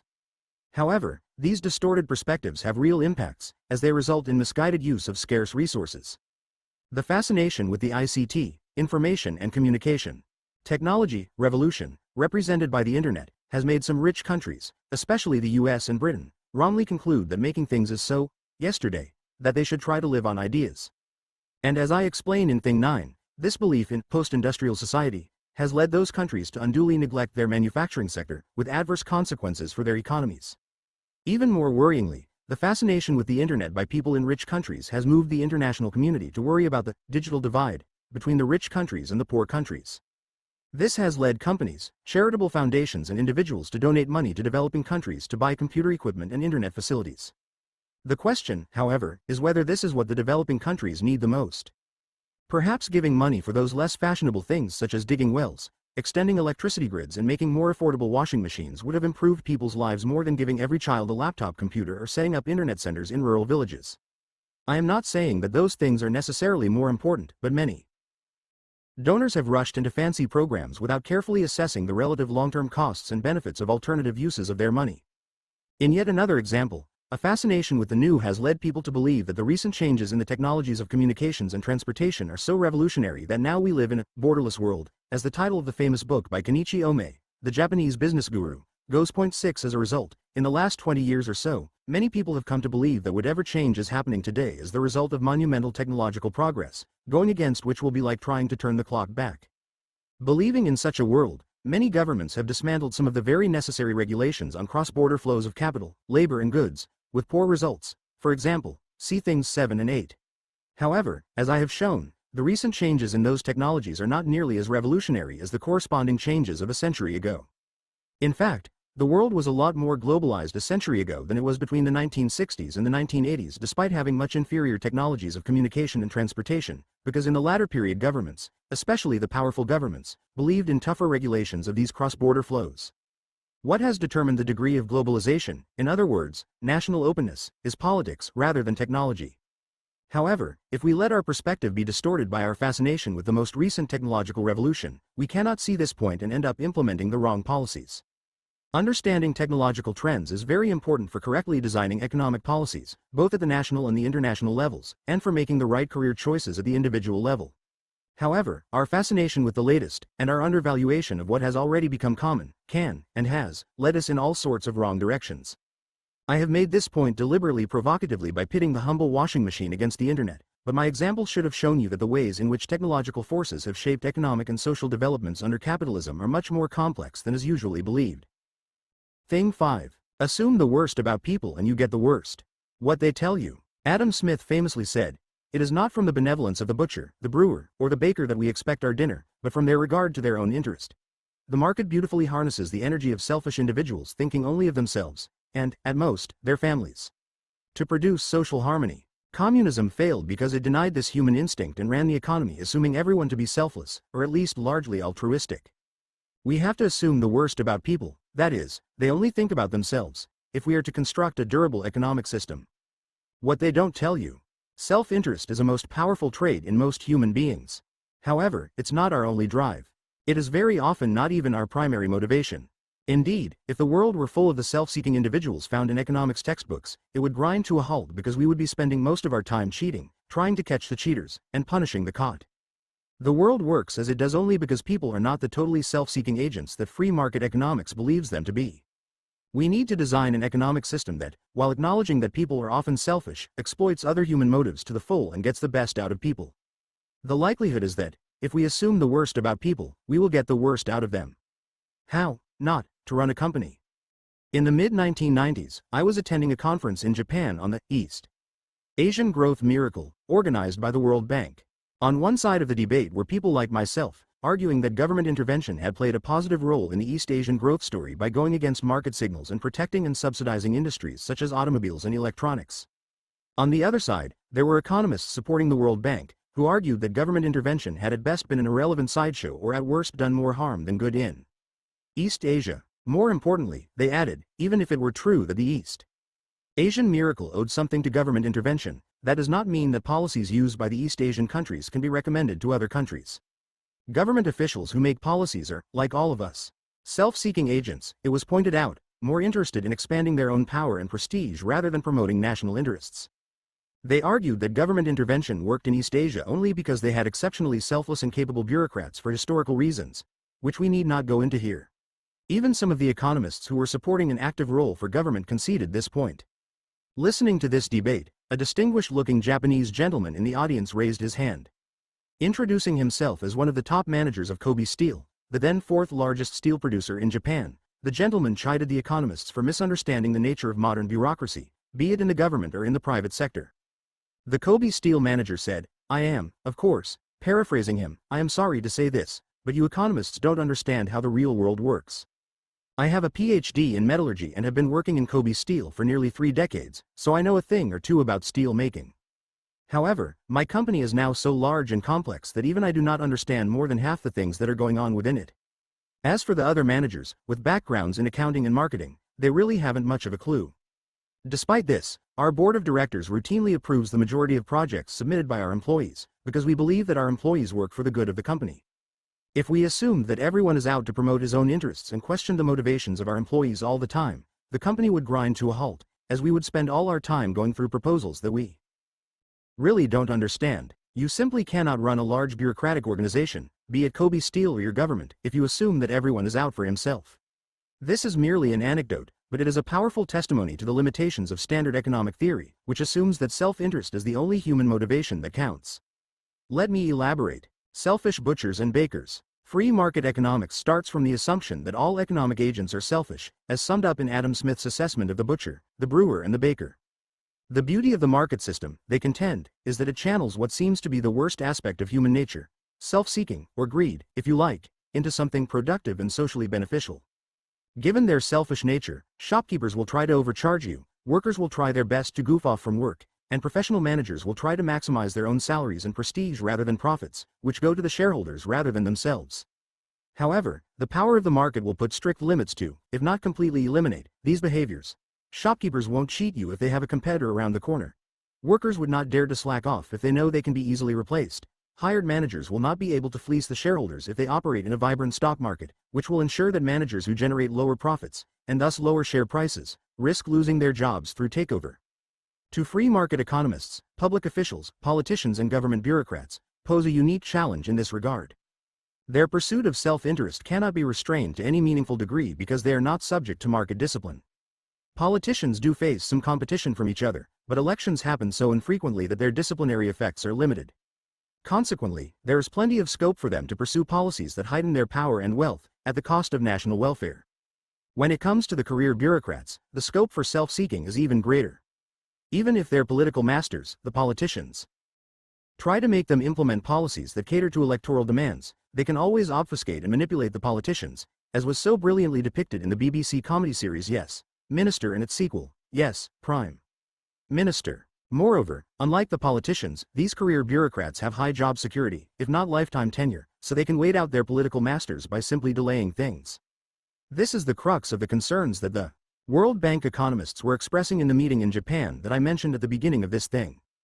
Therefore, free market economists recommend the portion of the economy controlled by politicians and bureaucrats should be minimized. Deregulation and privatization, in this view, are not only economically efficient but also politically sensible in that they minimize the very possibility that public officials can use the state as a vehicle to promote their own self-interests, at the cost of the general public. Some, the so-called New Public Management school, go even further and recommend that the management of the government itself should be exposed to greater market forces. A more aggressive use of performance-related pay and short-term contracts for bureaucrats, more frequent contracting out of government services, a more active exchange of personnel between the public and the private sectors. We may not be angels, but the assumption of self-seeking individualism, which is at the foundation of free market economics, has a lot of resonance with our personal experiences. We have all been cheated by unscrupulous traders, be it the fruit seller who put some rotten plums at the bottom of the paper bag or the yogurt company that vastly exaggerated the health benefits of its products. We know too many corrupt politicians and lazy bureaucrats to believe that all public servants are solely serving the public. Most of us, myself included, have goofed off from work ourselves, and some of us have been frustrated by junior colleagues and assistants who find all kinds of excuses not to put in serious work.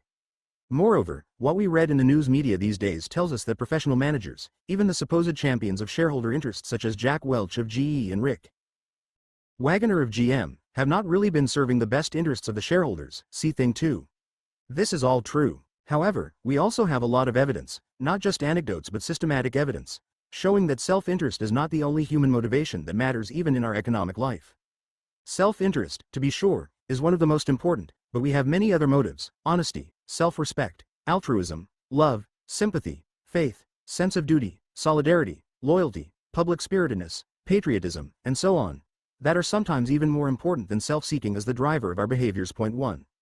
Our earlier example of Kobe Steel shows how successful companies are run on trust and loyalty, rather than suspicion and self-seeking. If you think this is a peculiar example from a country of worker ants that suppresses individuality against human nature, pick up any book on business leadership or any autobiography by a successful businessman published in the West and see what they say. Do they say that you have to suspect people and watch them all the time for slacking and cheating? No, they probably talk mostly about how to connect with the employees, change the way they see things, inspire them, and promote teamwork among them. Good managers know that people are not tunnel-visioned self-seeking robots. They know that people have good sides and bad sides, and that the secret of good management is in magnifying the former and toning down the latter. Another good example to illustrate the complexity of human motivation is the practice of work to rule, where workers slow down output by strictly following the rules that govern their tasks. You may wonder how workers can hurt their employer by working according to the rule. However, this semi-strike method, known also as Italian strike, and as sciopero bianco, or white strike, by Italians themselves, is known to reduce output by 30–50%. This is because not everything can be specified in employment contracts, rules, and therefore all production processes rely heavily on the workers' goodwill to do extra things that are not required by their contracts or exercise initiatives and take shortcuts in order to expedite things, when the rules are too cumbersome. The motivations behind such non-selfish behaviors by workers are varied: fondness of their jobs, pride in their workmanship, self-respect, solidarity with their colleagues, trust in their top managers, or loyalty to the company. But the bottom line is that companies, and thus our economy, would grind to a halt if people acted in a totally selfish way, as they are assumed to do in free market economics. Not realizing the complex nature of worker motivation, The capitalists of the early mass production era thought that, by totally depriving workers of discretion over the speed and the intensity of their work and thus their ability to shirk, the conveyor belt would maximize their productivity. However, as those capitalists soon found out, the workers reacted by becoming passive, unthinking and even uncooperative when they were deprived of their autonomy and dignity. So, starting with the human relations school that emerged in the 1930s, which highlighted the need for good communications with, and among, workers, many managerial approaches have emerged that emphasize the complexity of human motivation and suggest ways to bring the best out of workers. The pinnacle of such an approach is the so-called Japanese production system, sometimes known as the Toyota production system, which exploits the goodwill and creativity of the workers by giving them responsibilities and trusting them as moral agents. In the Japanese system, workers are given a considerable degree of control over the production line. They are also encouraged to make suggestions for improving the production process.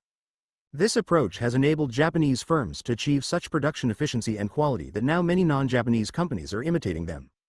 By not assuming the worst about their workers, the Japanese companies have got the best out of them. Moral behavior is an optical illusion? So, if you look around and think about it, the world seems to be full of moral behaviors that go against the assumptions of free market economists. When they are confronted with these behaviors, free market economists often dismiss them as optical illusions.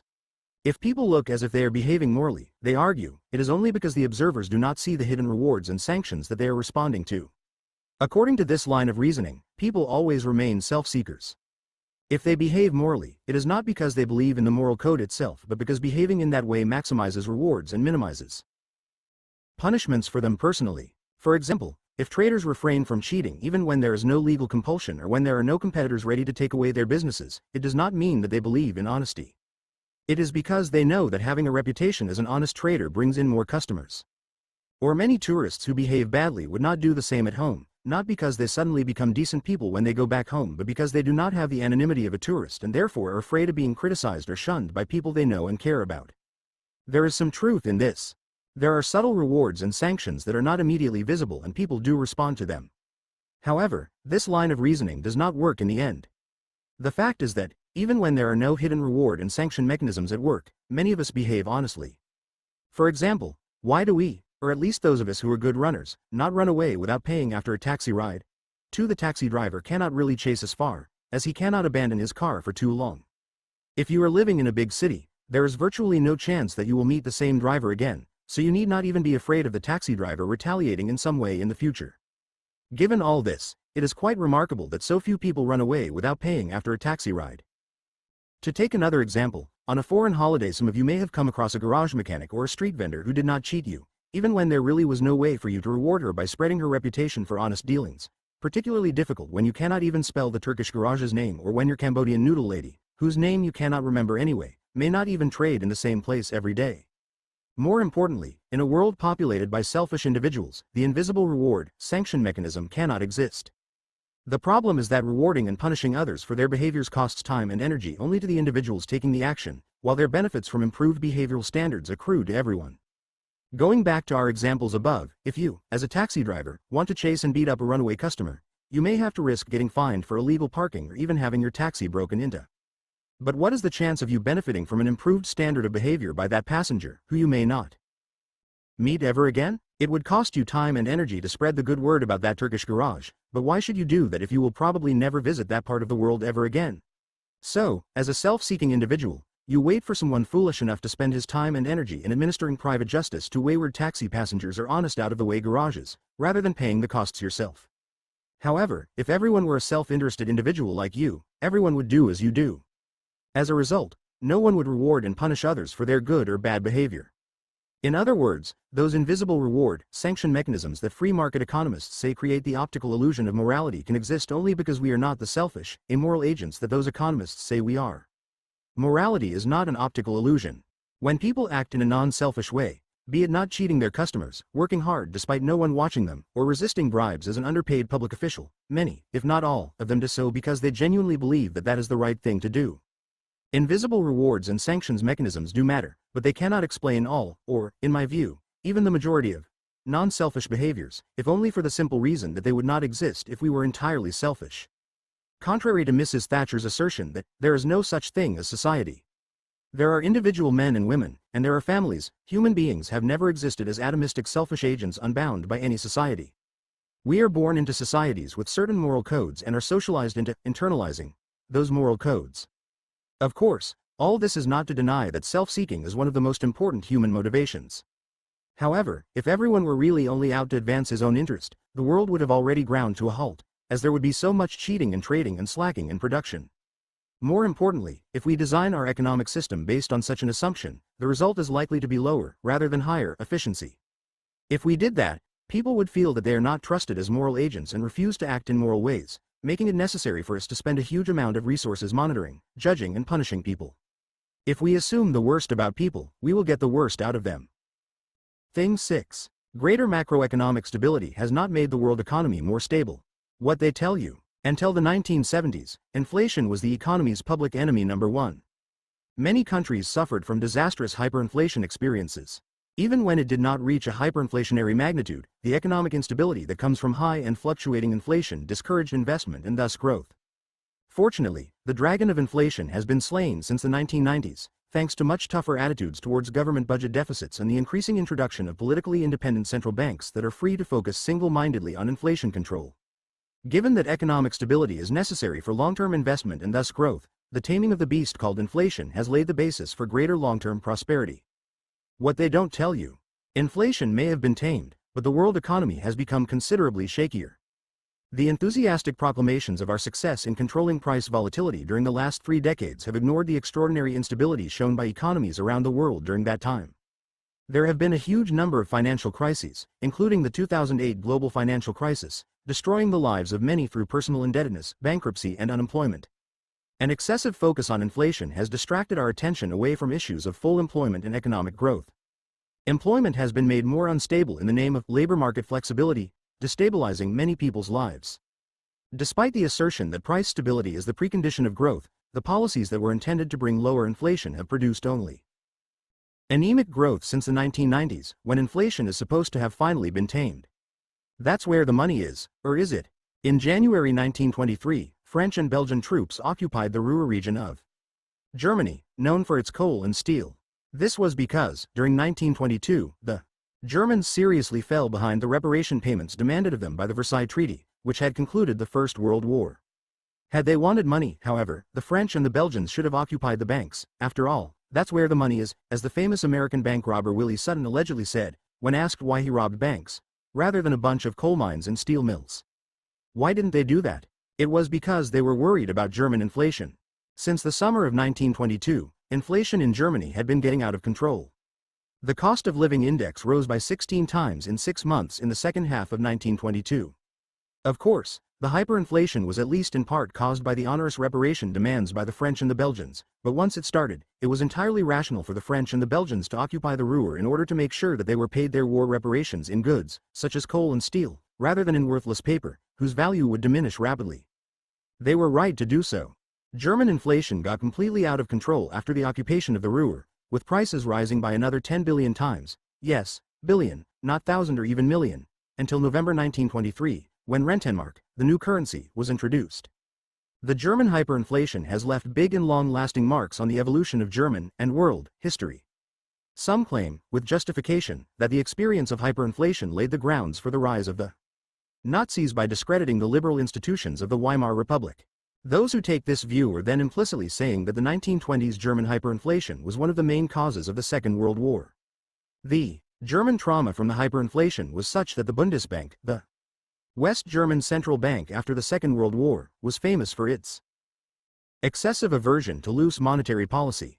Even after the birth of the European single currency, the euro, and the consequent de facto abolition of national central banks in the Eurozone countries, Germany's influence has made the European Central Bank, ECB, stick to tight monetary policy even in the face of persistently high unemployment, until the 2008 world financial crisis forced it to join other central banks around the world in an unprecedented relaxation of monetary policy. Thus, when talking about the consequences of the German hyperinflation, we are talking about a shockwave lasting nearly a century after the event and affecting not just German, but other European and world histories. How bad is inflation? Germany is not the only country that has experienced hyperinflation. In the financial press, Argentina has become a byword for hyperinflation in modern times, but the highest rate of inflation it experienced was only around 20,000%. Worse than the German one was the Hungarian inflation right after the Second World War, and that in Zimbabwe in 2008, in the last days of President Robert Mugabe's dictatorship, now he shares power with the former opposition. Hyperinflation undermines the very basis of capitalism by turning market prices into meaningless noises. At the height of the Hungarian inflation in 1946, prices doubled every 15 hours, while prices doubled every 4 days in the worst days of the German hyperinflation of 1923. Price signals should not be absolute guides, as I argue throughout this book, but it is impossible to have a decent economy when prices rise at such rates. Moreover, hyperinflation is often the result or the cause of political disasters, such as Adolf Hitler or Robert Mugabe. It is totally understandable why people desperately want to avoid hyperinflation. However, not all inflation is hyperinflation. Of course, there are people who fear that any inflation, if left alone, would escalate into a hyperinflation. For example, in the early 2000s, Mr. Masaru Hayami, the governor of the Central Bank of Japan, famously refused to ease money supply on the ground that he was worried about the possibility of a hyperinflation, despite the fact that his country was at the time actually in the middle of a deflation, falling prices. But there is actually no evidence that this is inevitable, or even likely. No one would argue that hyperinflation is desirable or even acceptable, but it is highly questionable whether all inflation is a bad thing, whatever the rate is. Since the 1980s, free market economists have managed to convince the rest of the world that economic stability, which they define as very low, ideally zero, inflation, should be attained at all costs, since inflation is bad for the economy. The target inflation rate they recommended has been something like 1 to 3%, as suggested by Stanley Fischer, a former economics professor at MIT and the chief economist of the IMF between 1994 and 2001.1. However, there is actually no evidence that, at low levels, inflation is bad for the economy. For example, even studies done by some free market economists associated with institutions such as the University of Chicago or the IMF suggest that, below 8 to 10%, inflation has no relationship with a country's economic growth rate. 2. Some other studies would even put the threshold higher, 20% or even 40%. 3.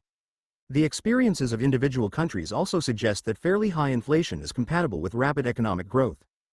During the 1960s and 70s, Brazil had an average inflation rate of 42% but was one of the fastest growing economies in the world, with its per capita income growing at 4.5% a year. During the same period, per capita income in South Korea was growing at 7% per year, despite having an annual average rate of inflation of nearly 20%, which was actually higher than that found in many Latin American countries at the time. 4.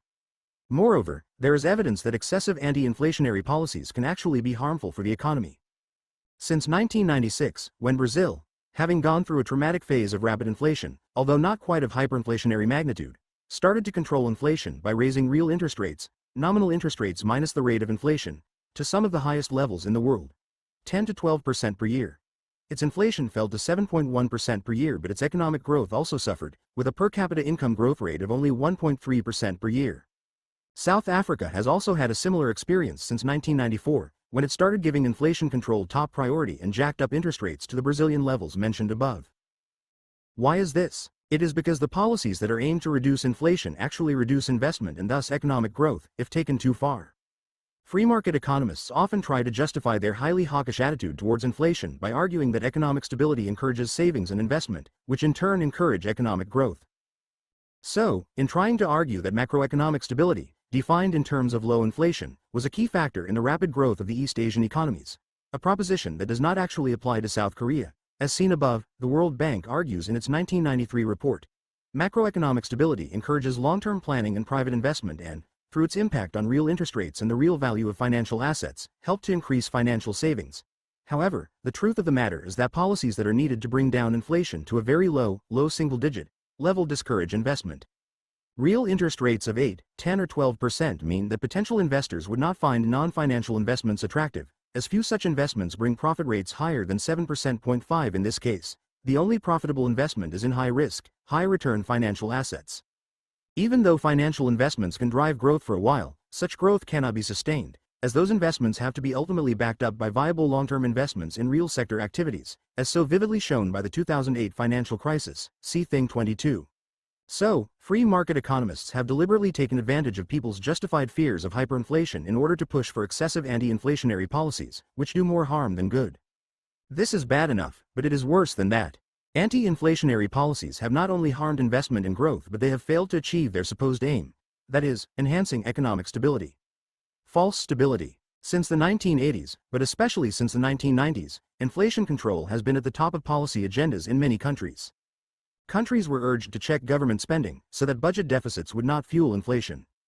They were also encouraged to give political independence to the central bank so that it could raise interest rates to high levels, if necessary, against popular protests, which politicians would not be able to resist. The struggle took time, but the beast called inflation has been tamed in the majority of countries in recent years. According to the IMF data, between 1990 and 2008, average inflation rate fell in 97 out of 162 countries, compared to the rates in the 1970s and 80s.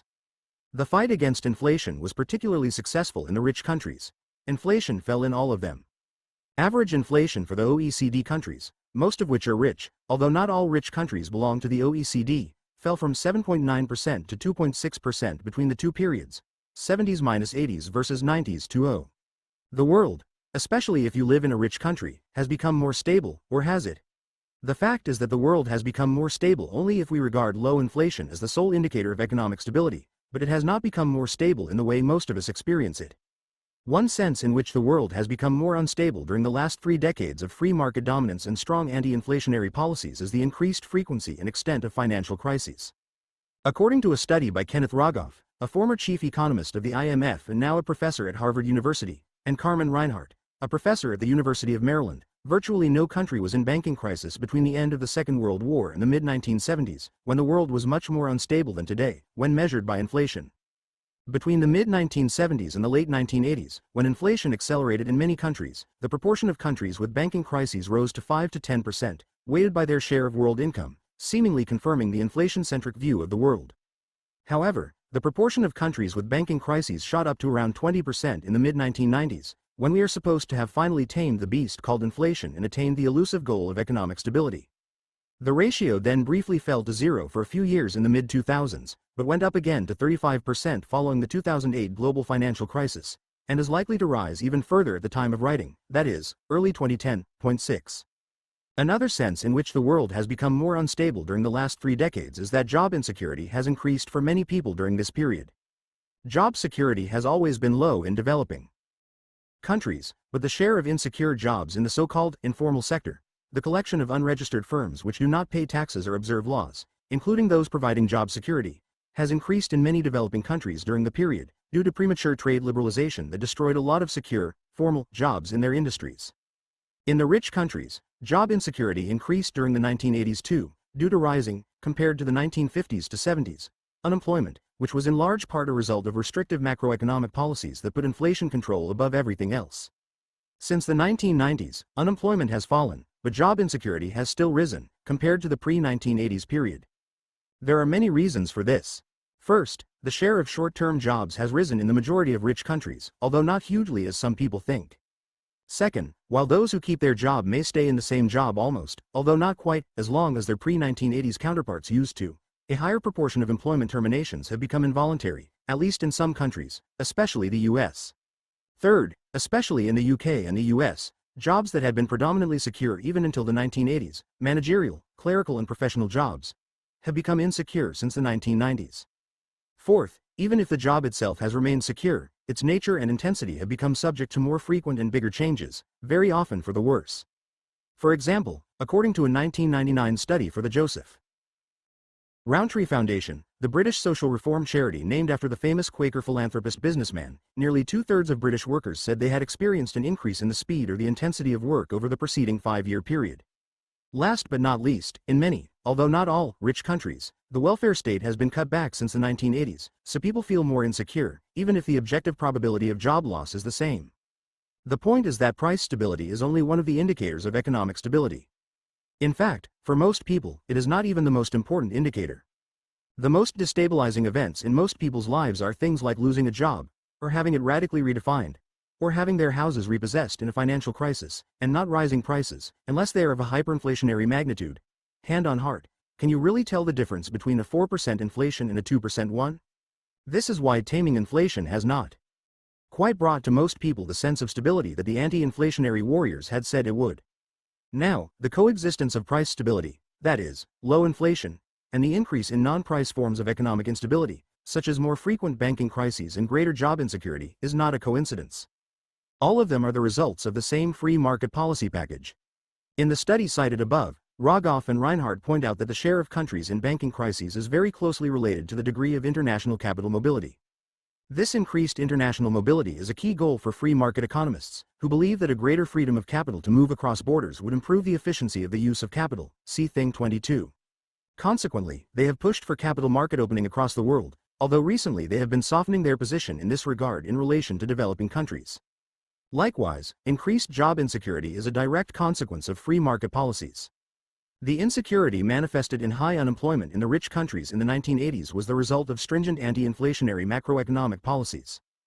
Between the 1990s and the outbreak of the 2008 crisis, even though unemployment fell, the chance of involuntary job termination increased, the share of short-term jobs rose, jobs were more frequently redefined and work intensified for many jobs, all as a result of changes in labor market regulations that were intended to increase labor market flexibility and thus economic efficiency.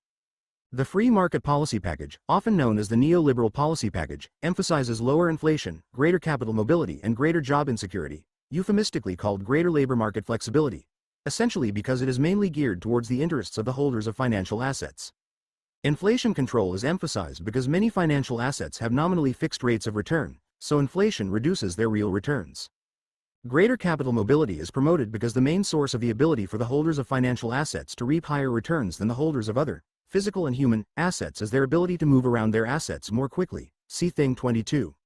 Greater labor market flexibility is demanded because, from the point of view of financial investors, making hiring and firing of the workers easier allows companies to be restructured more quickly, which means that they can be sold and bought more readily with better short-term balance sheets, bringing higher financial returns, see Thing 2. Even if they have increased financial instability and job insecurity, policies aimed at increasing price stability may be partially justified, had they increased investment and thus growth, as the inflation hawks had predicted.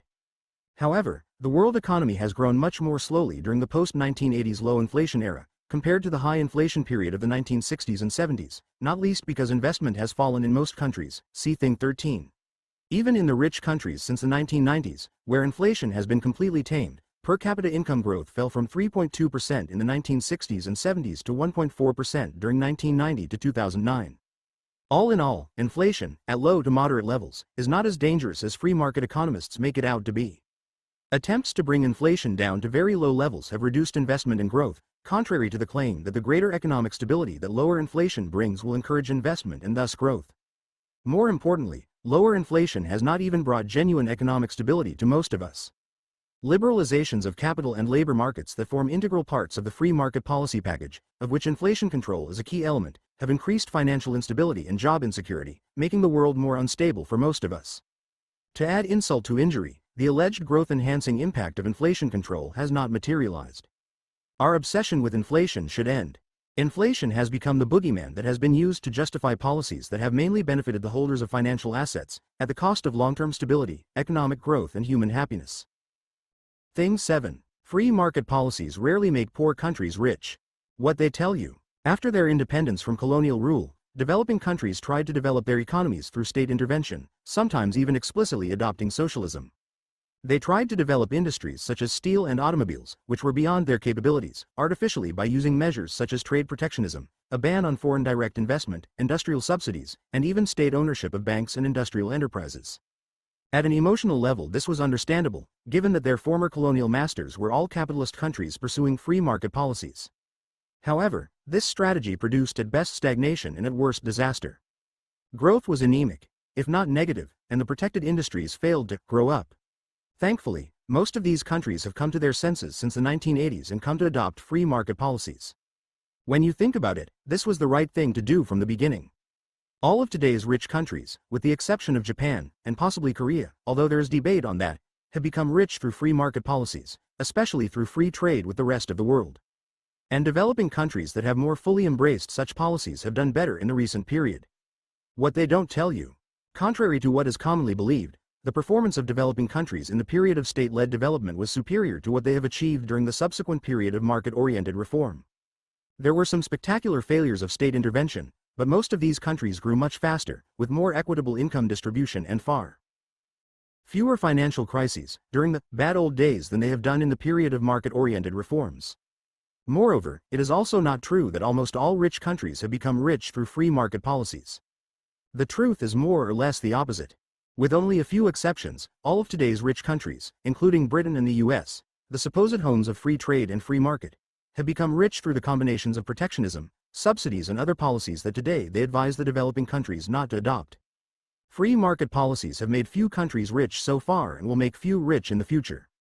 Two basket cases. Here are the profiles of two developing countries. You are an economic analyst trying to assess their development prospects. What would you say? Country A. Until a decade ago, the country was highly protectionist, with an average industrial tariff rate well above 30%. Despite the recent tariff reduction, important visible and invisible trade restrictions remain. The country has heavy restrictions on cross-border flows of capital, a state-owned and highly regulated banking sector, and numerous restrictions on foreign ownership of financial assets. Foreign firms producing in the country complain that they are discriminated against through differential taxes and regulations by local governments. The country has no elections and is riddled with corruption. It has opaque and complicated property rights. In particular, its protection of intellectual property rights is weak, making it the pirate capital of the world. The country has a large number of state-owned enterprises, many of which make large losses but are propped up by subsidies and government-granted monopoly rights. Country B. The country's trade policy has literally been the most protectionist in the world for the last few decades, with an average industrial tariff rate at 40 to 55%. The majority of the population cannot vote, and vote buying and electoral fraud are widespread. Corruption is rampant, with political parties selling government jobs to their financial backers.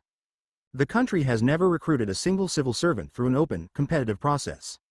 Its public finances are precarious, with records of government loan defaults that worry foreign investors. Despite this, it discriminates heavily against foreign investors.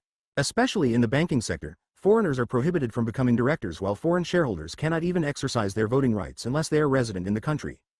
It does not have a competition law, permitting cartels and other forms of monopoly to grow unchecked. Its protection of intellectual property rights is patchy, particularly marred by its refusal to protect foreigners' copyrights. Both these countries are up to their necks in things that are supposed to hamper economic development: heavy protectionism, discrimination against foreign investors, weak protection of property rights, monopolies, lack of democracy, corruption, lack of meritocracy, and so on. You would think that they are both headed for developmental disasters. But think again. Country A is China today. Some readers may have guessed that. However, few readers would have guessed that Country B is the USA, that is, around 1880, when it was somewhat poorer than today's China. Despite all the supposedly anti-developmental policies and institutions, China has been one of the world's most dynamic and successful economies over the last 3 decades, while the USA in the 1880s was one of the fastest growing, and rapidly becoming one of the richest, countries in the world. So the economic superstars of the late 19th century, USA, and of today, China, have both followed policy recipes that go almost totally against today's neoliberal free market orthodoxy. How is this possible? Hasn't the free market doctrine been distilled out of 2 centuries of successful development experiences by today's 24 rich countries? In order to answer these questions, we need to go back in history. Dead presidents don't talk. Some Americans call their dollar bills dead presidents, or dead prez. Not quite accurately. They are all dead all right, but not all the politicians whose portraits adorn the dollar bills are former presidents of the U.S. Benjamin Franklin, who features on the best-known paper money in human history, the $100 bill, never was president. However, he could well have been. He was the oldest of the founding fathers and arguably the most revered politician of the newborn country. Although he was too old and George Washington's political stature too great for him to run for the first presidency in 1789, Franklin was the only person who could possibly have challenged Washington for the job. The real surprise in the pantheon of presidents on the greenback is Alexander Hamilton, who features on the $10 bill. Like Franklin, Hamilton was never a president of the U.S. But unlike Franklin, whose life story has become American legend, he was, well, not Franklin. Hamilton was a mere Treasury Secretary, even though he was the very first one. What is he doing among the presidents? Hamilton is there because, unbeknown to most Americans today, he is the architect of the modern American economic system. 2 years after becoming Treasury Secretary in 1789 at the outrageously young age of 33, Hamilton submitted to the Congress the report on the subject of manufactures, where he set out the economic development strategy for his young country. In the report, he argued that industries in their infancy, like the American ones, need to be protected and nurtured by government before they can stand on their own feet. Hamilton's report was not just about trade protectionism. He also argued for public investment in infrastructure, such as canals, development of the banking system, promotion of a government bond market, but protectionism was at the heart of his strategy. Given his views, were Hamilton finance minister of a developing country today, he would have been heavily criticized by the U.S. Treasury Department for his heresy. His country might even have been refused a loan from the IMF and the World Bank. The interesting thing, however, is that Hamilton was not alone in this. All the other dead presidents would have met with the same disapproval from the U.S. Treasury, the IMF, the World Bank and other defenders of the free market faith today. On the $1 bill is the first president, George Washington. At his inauguration ceremony, he insisted on wearing American clothes, specially woven in Connecticut for the occasion, rather than higher quality British ones. Today, this would have been a violation of the proposed WTO rule on transparency in government procurement. And let's not forget that Washington was the one who appointed Hamilton as Treasury Secretary. And in full knowledge of what his view on economic policy was, Hamilton was Washington's aide-de-camp during the American War of Independence and his closest political ally after that. On the $5 bill, we have Abraham Lincoln, a well-known protectionist, who during the Civil War raised tariffs to their highest level ever. 1 on the $50 bill, we have Ulysses Grant, the Civil War hero turned president. In defiance of the British pressure on the USA to adopt free trade, he once remarked that, within 200 years, when America has gotten out of protection all that it can offer, it too will adopt free trade. Benjamin Franklin did not share Hamilton's infant industry doctrine, but he insisted on high tariff protection for another reason. At the time, the existence of almost free land in the U.S. made it necessary for American manufacturers to offer wages around 4 times higher than the European average, as otherwise the workers would have run away to set up farms. This was no idle threat, given that many of them were farmers in their previous lives. See Thing 10. Therefore, Franklin argued, the American manufacturers could not survive unless they were protected from low-wage competition, or what is known as social dumping, today, from Europe. This is exactly the logic that Ross Perot, the billionaire-turned-politician, used in order to oppose the NAFTA, North American Free Trade Agreement, in the 1992 presidential election campaign, a logic that 18.9% of the American voters were happy to endorse. But surely, you may say, Thomas Jefferson, on the rarely seen $2 bill, and Andrew Jackson, on the $20 bill, the patron saints of American free market capitalism, would have passed the U.S. Treasury test. Thomas Jefferson may have been against Hamilton's protectionism but, unlike Hamilton, who supported the patent system, he argued strongly against patents. Jefferson believed that ideas are, like air, and therefore should not be owned by anyone. Given the emphasis that most of today's free market economists put on the protection of patents and other intellectual property rights, his views would have gone down like a lead balloon among them. Then how about Andrew Jackson, that protector of the common man and fiscal conservative? He paid off all federal government debts for the first time in U.S. history. Unfortunately for his fans, even he would not pass the test. Under Jackson, average industrial tariffs were in the region of 35 to 40%. He was also notoriously anti-foreign. When in 1836 he canceled the license for the semi-public Second Bank of the USA, it was 20% owned by the U.S. federal government. One of the main excuses was that it was too much owned by foreign, mainly British, investors. And how much was too much? Only 30%. If some developing country president today canceled the license for a bank because it was 30% owned by the Americans, it would send the U.S. Treasury into a fit. So there we go. Every day, tens of millions of Americans go through the day paying for their taxis and buying their sandwiches with a Hamilton or a Lincoln, getting their change with Washingtons, not realizing that these revered politicians are nasty protectionists that most of their country's news media, conservative and liberal alike, love to lambaste. New York bankers and Chicago University professors tut-tut through articles criticizing the anti-foreign antics of Hugo Chavez, the Venezuelan president, in copies of the Wall Street Journal bought with an Andrew Jackson, without realizing that he was far more anti-foreign than Chavez. The dead presidents don't talk.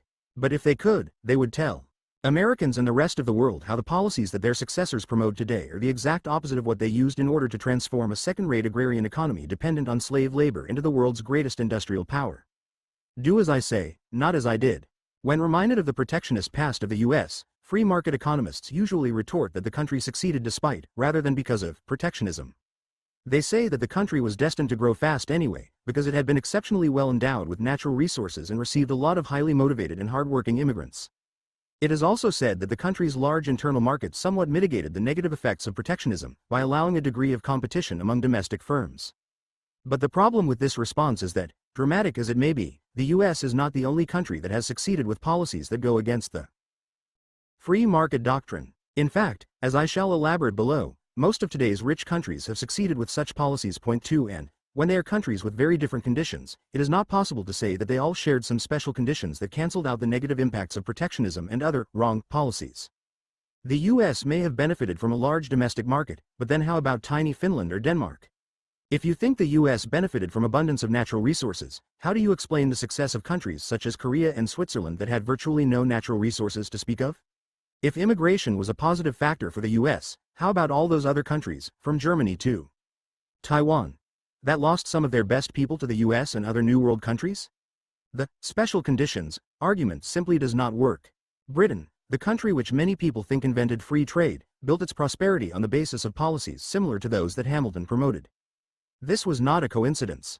Although Hamilton was the first person to theorize the infant industry argument, many of his policies were copied from Robert Walpole, the so-called first British Prime Minister, who ran the country between 1721 and 1742.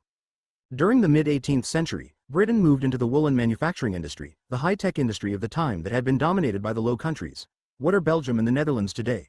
With the help of tariff protection, subsidies, and other supports that Walpole and his successors provided to the domestic woolen manufacturers.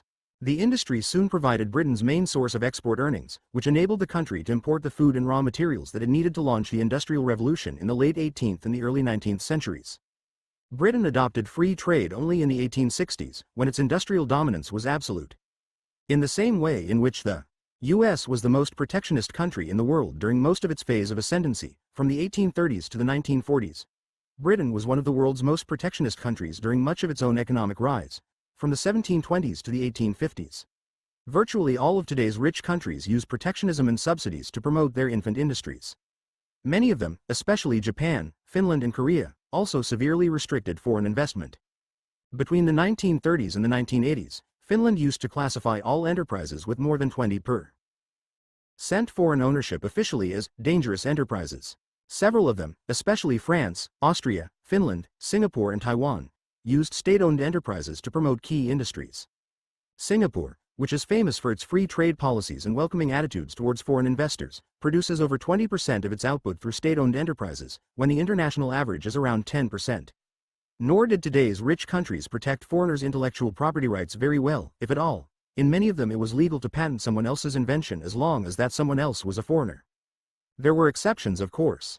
The Netherlands, Switzerland, until the First World War, and Hong Kong used little protectionism, but even these countries did not follow today's orthodox doctrines, arguing that patents are artificial monopolies that go against the principle of free trade, a point which is strangely lost on most of today's free trade economists. The Netherlands and Switzerland refused to protect patents until the early 20th century.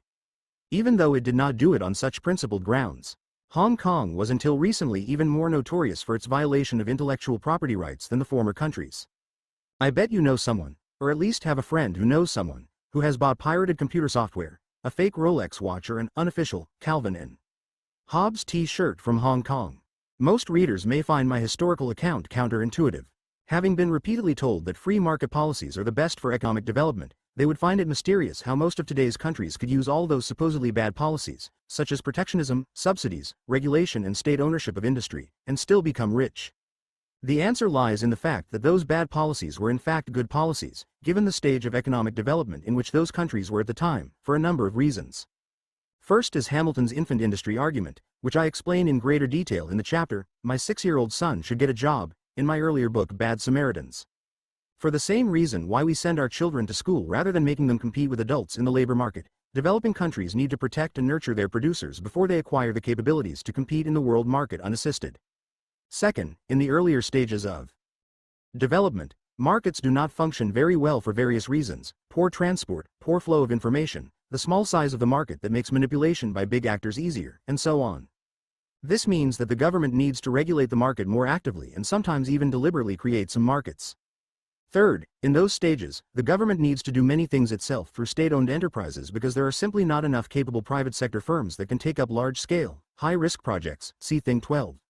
Despite their own history, the rich countries make developing countries open their borders and expose their economies to the full forces of global competition, using the conditions attached to their bilateral foreign aid and to the loans from international financial institutions that they control, such as the IMF and the World Bank, as well as the ideological influence that they exercise through intellectual dominance.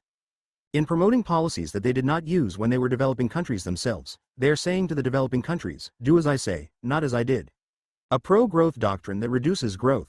When the historical hypocrisy of the rich countries is pointed out, some defenders of the free market come back and say, well, protectionism and other interventionist policies may have worked in 19th century America or mid-20th century Japan, but haven't the developing countries monumentally screwed up when they tried such policies in the 1960s and 70s?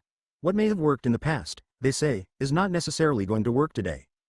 The truth is that developing countries did not do badly at all during the bad old days of protectionism and state intervention in the 1960s and 70s. In fact, their economic growth performance during the period was far superior to that achieved since the 1980s under greater opening and deregulation. Since the 1980s, in addition to rising inequality, which was to be expected from the pro-rich nature of the reforms, see Thing 13, most developing countries have experienced a significant deceleration in economic growth.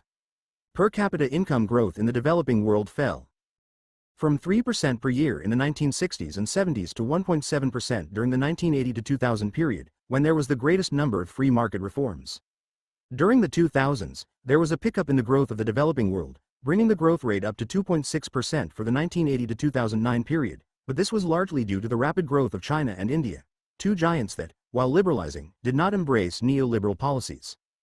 Growth performances in regions that have faithfully followed the neoliberal recipe, Latin America and Sub-Saharan Africa, have been much inferior to what they had in the bad old days. In the 1960s and 70s, Latin America grew at 3.1% in per capita terms. Between 1980 and 2009, it grew at a rate just above one-third that 1.1%. And even that rate was partly due to the rapid growth of countries in the region that had explicitly rejected neoliberal policies sometime earlier in the 2000s. Argentina, Ecuador, Uruguay and Venezuela. Sub-Saharan Africa grew at 1.6% in per capita terms during the bad old days, but its growth rate was only 0.2% between 1980 and 2009, see Thing 11. To sum up, the free trade, free market policies are policies that have rarely, if ever, worked.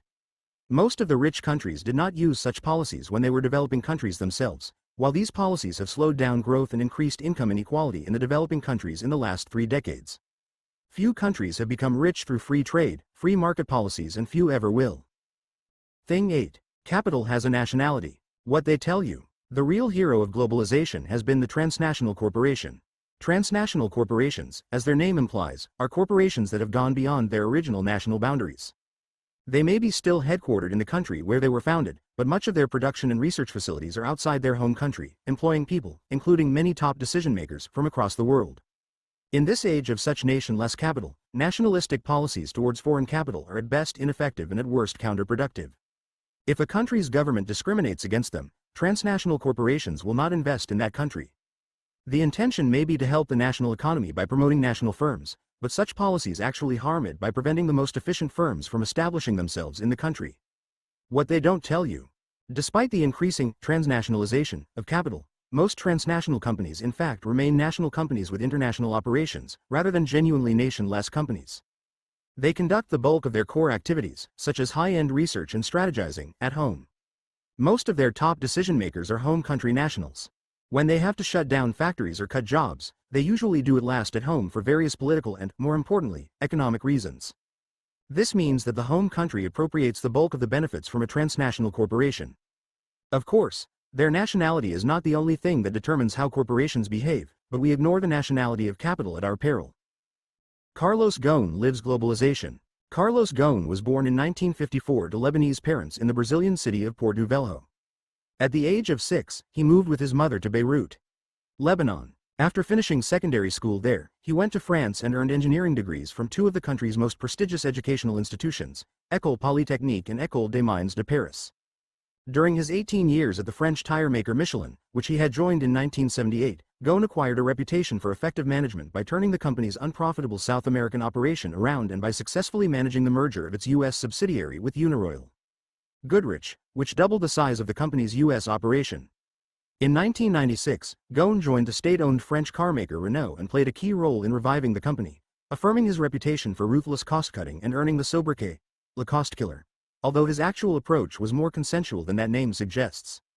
When Renault acquired Nissan, the loss-making Japanese carmaker, in 1999, Ghosn was sent to Japan to put Nissan back into shape.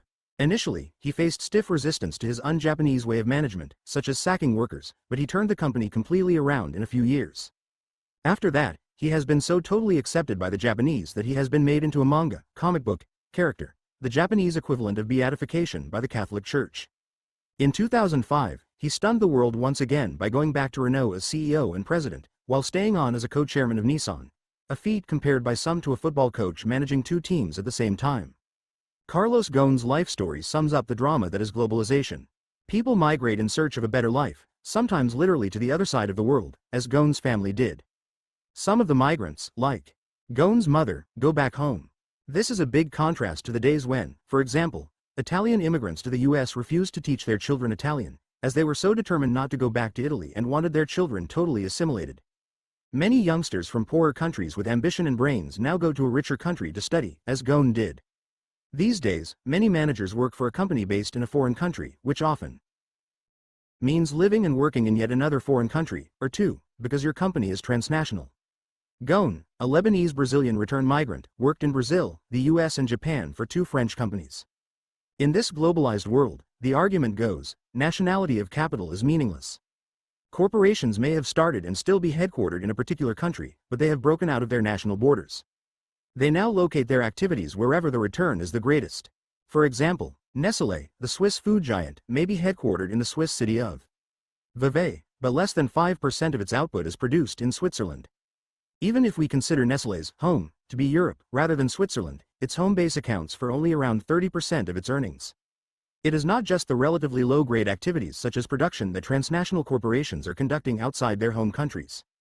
These days, even top-end activities such as R&D are often located outside the home country, increasingly in developing countries, such as China and India. Even their top managers are drawn, like Ghosn, from an international pool of talent rather than from exclusively national pools.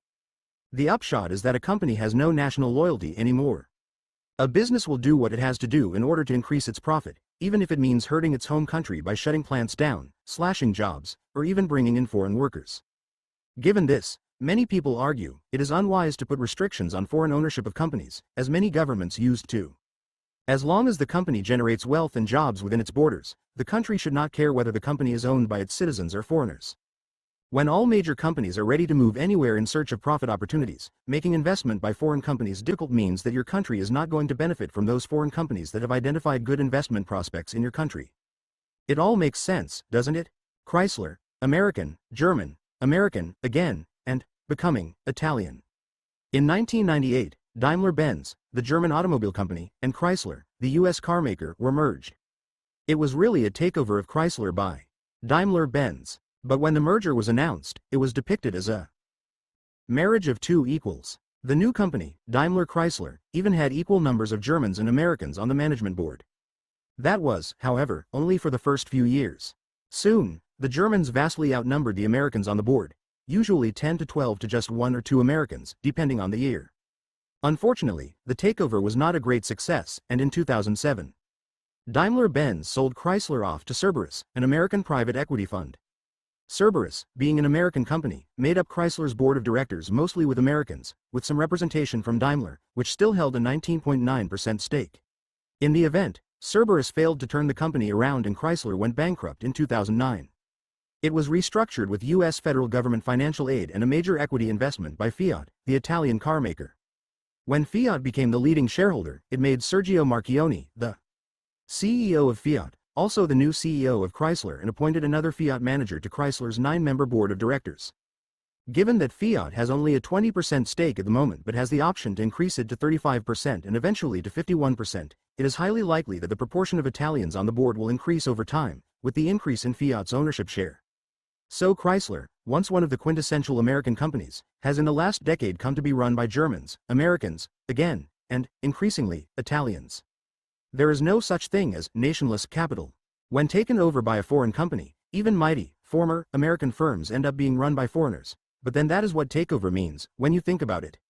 In most companies, however transnational their operations may seem, the top decision-makers still remain the citizens of the home country. That is, the country where ownership resides, despite the fact that long-distance management, when the acquiring company does not dispatch top managers to the acquired firm, can reduce management efficiency, while dispatching top managers to a foreign country is expensive, especially when the physical and the cultural distances between the two countries are great. Carlos Ghosn is very much an exception that proves the rule. It is not just in terms of the appointment of top decision-makers that corporations have a home bias. Home bias is also very strong in research and development, which are at the core of a company's competitive strengths in most advanced industries. Most of a corporation's R&D activities stay at home. Insofar as they are relocated abroad, it is usually to other developed countries, and at that with a heavy, regional, bias. The regions here meaning North America, Europe and Japan, which is a region unto itself in this respect. Recently an increasing number of R&D centers have been set up in developing countries, such as China and India, but the R&D they conduct tends to be at the lowest levels of sophistication. Even in terms of production, arguably the easiest thing that a company does and therefore the most likely candidate for relocation abroad, most transnational corporations are still firmly based in their home countries. There are odd examples of firms, for instance Nestlé, which produce most of their outputs abroad, but they are very much the exception. Among US-BASED transnational corporations, less than one-third of the output of manufacturing firms is produced overseas. In the case of Japanese companies, the ratio is well below 10%. In Europe, the ratio has risen fast recently, but most overseas production by European firms is within the European Union, so it should be understood more as a process of creating national firms for a new nation called Europe than as a process of European firms going truly transnational. In short, few corporations are truly transnational. The vast majority of them still produce the bulk of their outputs in their home countries. Especially in terms of high-grade activities such as strategic decision-making and higher-end R&D, they remain firmly centered at their home countries. The talk of a borderless world is highly exaggerated. Point 1. Why is there a home country bias? Why is there a home country bias in this globalized world? The free market view is that nationality of capital does not, and should not, matter, because companies have to maximize profit in order to survive and therefore that patriotism is a luxury they can ill afford. Interestingly, many Marxists would agree. They also believe that capital willingly destroys national borders for greater profits and for the expanded reproduction of itself. The language is radically different, but the message is the same: money is money. So why should a company do less profitable things simply because they are good for its home country? However, there are good reasons why companies act with home country biases. To begin with, like most of us, top business managers feel some personal obligations to the society they come from. They may frame such obligations in many different ways: patriotism, community spirit, noblesse oblige, or wanting to return something to the society that has made them what they are today, and may feel them to different degrees. But the point is that they do feel them. And insofar as most top decision makers in most companies are home country nationals, there is bound to be some home country bias in their decisions. Although free market economists dismiss any motive other than pure self-seeking, moral motives are real and are much more important than they lead us to believe. See Thing 5. On top of those personal feelings of managers, a company often has real historical obligations to the country in which it has grown up. Companies, especially, although not exclusively, in the early stages of their development, are often supported with public money, directly and indirectly. See Thing 7. Many of them receive direct subsidies for particular types of activities, such as equipment investment or worker training. They sometimes even get bailed out with public money, as Toyota was in 1949, Volkswagen in 1974 and GM in 2009. Or they may get indirect subsidies in the form of tariff protection or statutory monopoly rights. Of course, companies often fail to mention, and even actively hide, such history, but there is an unspoken understanding among the relevant parties that companies do have some moral obligations to their home countries because of these historical debts. This is why national companies are much more open to moral suasion by the government and the public than foreign companies are, when they are expected, although cannot be legally obliged, to do something for the country against their, at least short-term, interests. For example, it was reported in October 2009 that South Korea's Financial Supervisory Agency was finding it impossible to persuade foreign-owned banks to lend more to small and medium-sized companies, even though they, like the nationally owned banks, had already signed an MOU, Memorandum of Understanding, about that with the agency, when the global financial crisis broke out in the autumn of 2008. Important though the moral and historical reasons are, by far the most important reason for home country bias is economic: the fact that the core capabilities of a company cannot be easily taken across the border. Usually, a company becomes transnational and sets up activities in foreign countries because it possesses some technological and/or organizational competences that the firms operating in the host countries do not possess. These competences are usually embodied in people, e.g., managers, engineers, skilled workers, organizations, e.g., internal company rules, organizational routines, institutional memory, and networks of related firms, e.g., suppliers, financiers, industrial associations, or even old boy networks that cut across company boundaries, all of which cannot be easily transported to another country. Most machines may be moved abroad easily, but it is much more costly to move skilled workers or managers. It is even more difficult to transplant organizational routines or business networks onto another country. For example, when Japanese automobile companies started setting up subsidiaries in Southeast Asia in the 1980s, they asked their subcontractors also to set up their own subsidiaries, as they needed reliable subcontractors. Moreover, these intangible capabilities embodied in people, organizations and networks often need to have the right institutional environment, the legal system, informal rules, business culture, in order to function well. However powerful it may be, a company cannot transport its institutional surroundings to another country. For all these reasons, the most sophisticated activities that require high levels of human and organizational competences in a conducive institutional environment tend to stay at home. Home biases do not exist simply because of emotional attachments or historical reasons.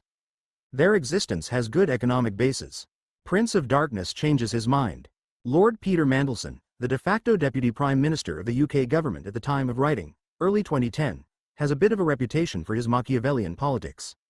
A grandson of the highly respected Labour politician Herbert Morrison, and a TV producer by profession, Mandelson was the chief spin doctor behind the rise of the so-called New Labour under Tony Blair. His famous ability to sense and exploit shifts in political moods and accordingly organize an effective media campaign, combined with his ruthlessness, earned him the nickname, Prince of Darkness.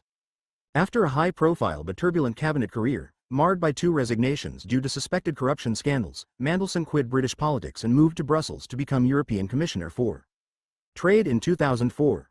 Building on the image of a pro-business politician, gained during his brief spell as the UK's Secretary of State for Trade and Industry back in 1998, Mandelson established a firm reputation as one of the world's leading advocates of free trade and investment.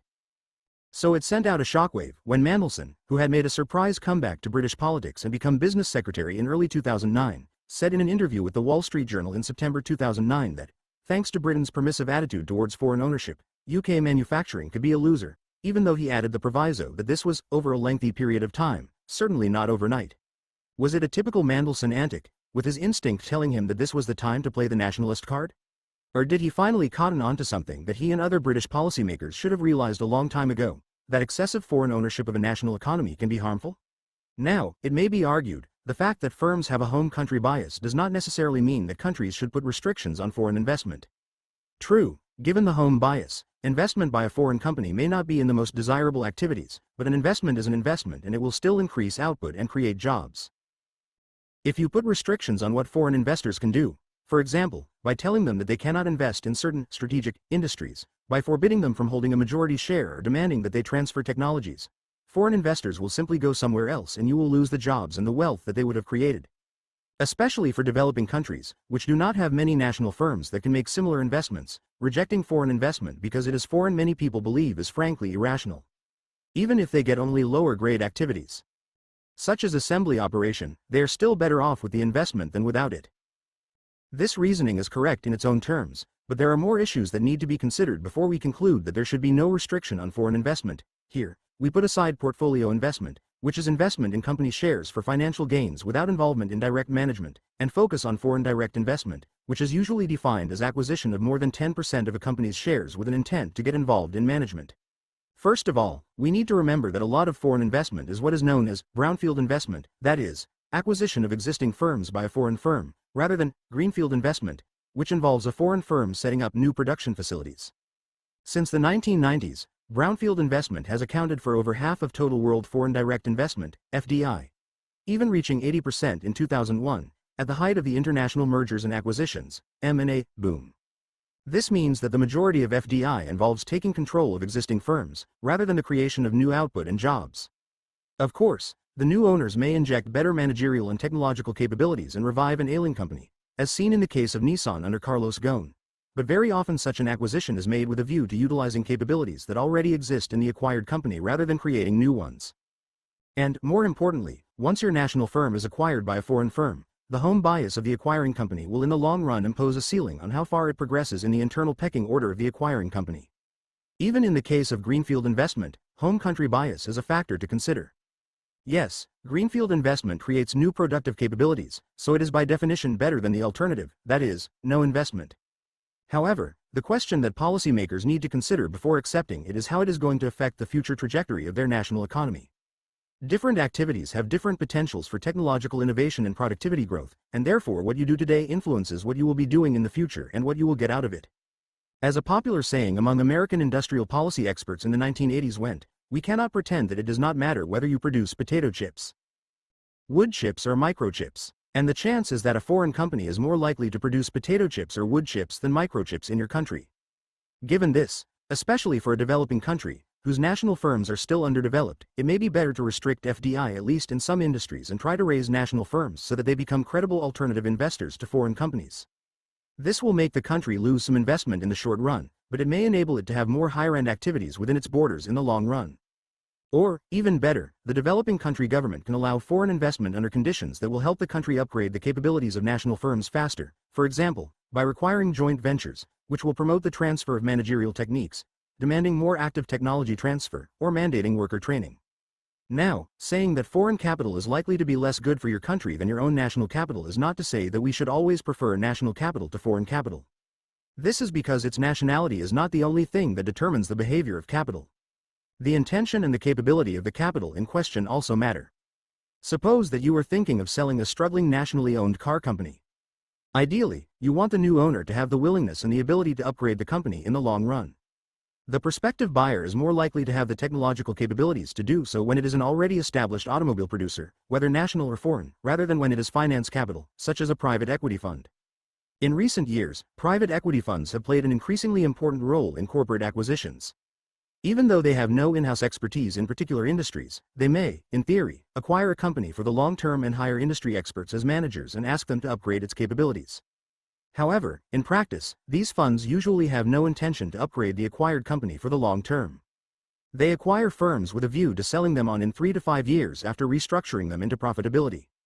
Such restructuring, given the time horizon, usually involves cutting costs, especially sacking workers and refraining from long-term investments, rather than raising capabilities. Such restructuring is likely to hurt the long-term prospects of the company by weakening its ability to generate productivity growth. In the worst cases, private equity funds may acquire companies with the explicit intention to engage in asset stripping, selling the valuable assets of a company without regard to its long-term future. What the now notorious Phoenix Venture Holdings did to the British carmaker Rover, which they had bought from BMW, is a classic example of this. The so-called Phoenix Four became particularly notorious for paying themselves huge salaries and their friends exorbitant consultancy fees. Of course, this is not to say that firms that are already operating in the industry will always have the intention to upgrade the acquired company for the long term either. When GM acquired a series of smaller foreign car companies, such as Sweden's Saab and Korea's Daewoo, during the decade before its bankruptcy in 2009, the intention was to live off the technologies accumulated by these companies, rather than to upgrade them. See Thing 18. Moreover, recently the distinction between industrial capital and finance capital has come to be blurred, with industrial companies such as GM and GE making more profits in finance than in industry, see Thing 22. So the fact that the acquiring firm operates in a particular industry is not a guarantee of a long-term commitment to that industry. So, if a foreign company operating in the same industry is buying up your national company with a serious long-term commitment, selling it to that company may be better than selling it to your own national private equity fund. However, other things being equal, the chances that your national company is going to act in a way that is more favorable to your national economy. Thus, despite the globalization rhetoric, the nationality of a firm is still a key to deciding where its high-grade activities, such as R&D and strategizing, are going to be located. Nationality is not the only determinant of firm behavior, so we need to take into account other factors, such as whether the investor has a track record in the industry concerned and how strong its long-term commitment to the acquired company really is. While a blind rejection of foreign capital is wrong, it would be very naive to design economic policies on the myth that capital does not have national roots anymore. After all, Lord Mandelson's belatedly found reservations turn out to have a serious basis in reality. Thing 9. We do not live in a post-industrial age. What they tell you. Our economy has been fundamentally transformed during the last few decades. Especially in the rich countries, manufacturing industry, once the driving force of capitalism, is not important anymore. With the natural tendency for the relative demand for services to rise with prosperity and with the rise of high-productivity knowledge-based services, such as banking and management consulting, manufacturing industries have gone into decline in all rich countries. These countries have entered the post-industrial age, where most people work in services and most outputs are services. The decline of manufacturing is not only something natural that we needn't worry about but something that we should really celebrate. With the rise of knowledge-based services, it may be better even for some developing countries to skip those doomed manufacturing activities altogether and leapfrog straight to a service-based post-industrial economy. What they don't tell you. We may be living in a post-industrial society in the sense that most of us work in shops and offices rather than in factories. But we have not entered a post-industrial stage of development in the sense that industry has become unimportant. Most, although not all, of the shrinkage in the share of manufacturing in total output is not due to the fall in the absolute quantity of manufactured goods produced but due to the fall in their prices relative to those for services, which is caused by their faster growth in productivity, output per unit of input. Now, even though deindustrialization is mainly due to this differential productivity growth across sectors, and thus may not be something negative in itself, it has negative consequences for economy-wide productivity growth and for the balance of payments, which cannot be ignored. As for the idea that developing countries can largely skip industrialization and enter the post-industrial phase directly, it is a fantasy. Their limited scope for productivity growth makes services a poor engine of growth. The low tradability of services means that a more service-based economy will have a lower ability to export. Lower export earnings means a weaker ability to buy advanced technologies from abroad, which in turn leads to a slower growth. Is there anything that is not made in China? One day, Jin Gyu, my 9-year-old son, yes, that's the one who appeared as my 6-year-old son in my earlier book Bad Samaritans. Really quite a versatile actor, he is, came and asked me, "Daddy, is there anything that is not made in China?" I told him that, yes, it may not look that way, but other countries still make things. I then struggled to come up with an example. I was about to mention his Japanese Nintendo DSi game console, but then I remembered seeing "Made in China" on it. I managed to tell him that some mobile phones and flat-screen TVs are made in Korea, but I could not think of many other things that a 9-year-old would recognize. He is still too young for things like BMW. No wonder China is now called the workshop of the world. It is hard to believe, but the phrase workshop of the world was originally coined for Britain, which today, according to Nicolas Sarkozy, the French president, has no industry. Having successfully launched the Industrial Revolution before other countries, Britain became such a dominant industrial power by the mid-19th century that it felt confident enough to completely liberalize its trade. See Thing 7. In 1860, it produced 20% of world manufacturing output. In 1870, it accounted for 46% of world trade in manufactured goods.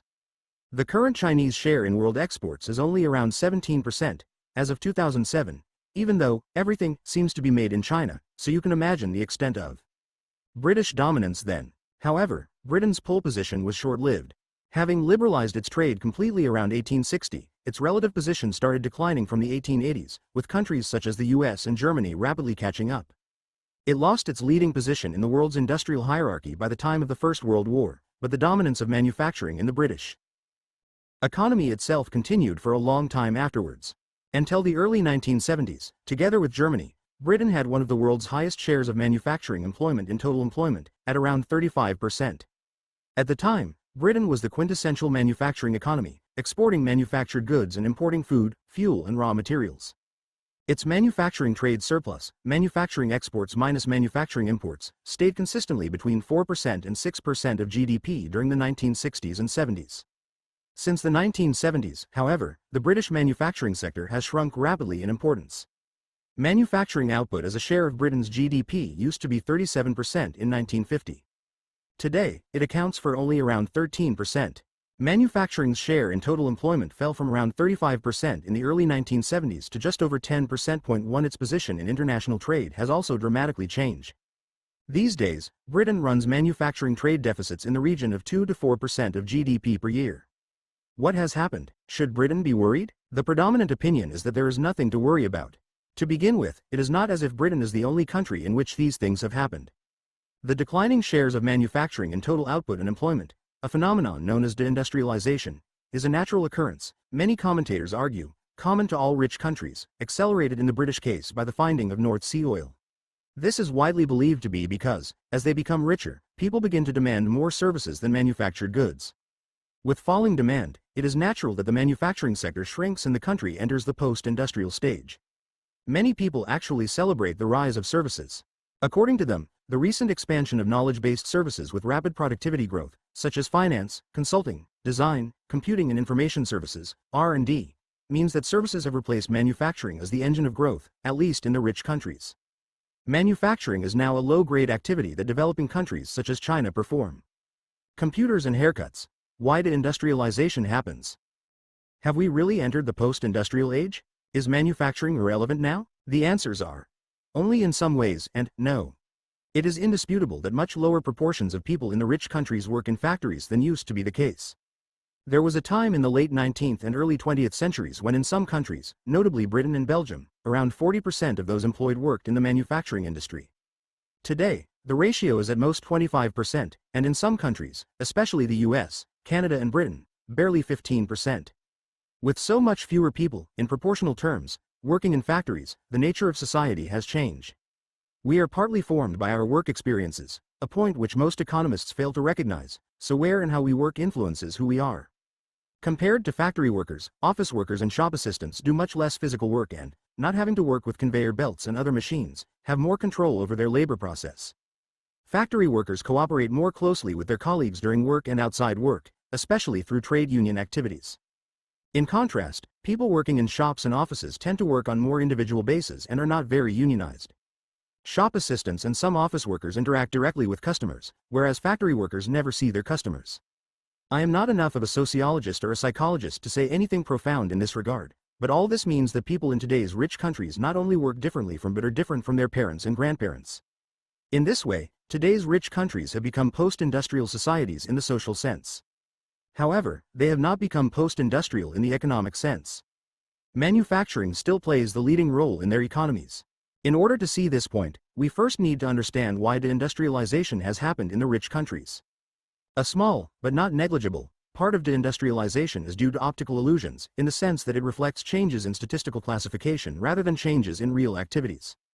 One such illusion is due to the outsourcing of some activities that are really services in their physical nature but used to be provided in-house by manufacturing firms and thus classified as manufacturing output, e.g., catering, cleaning, technical supports. When they are outsourced, recorded service outputs increase without a real increase in service activities. Even though there is no reliable estimate of its magnitude, experts agree that outsourcing has been a significant source of deindustrialization in the US and Britain, especially during the 1980s. In addition to the outsourcing effect, the extent of manufacturing contraction is exaggerated by what is called the reclassification effect.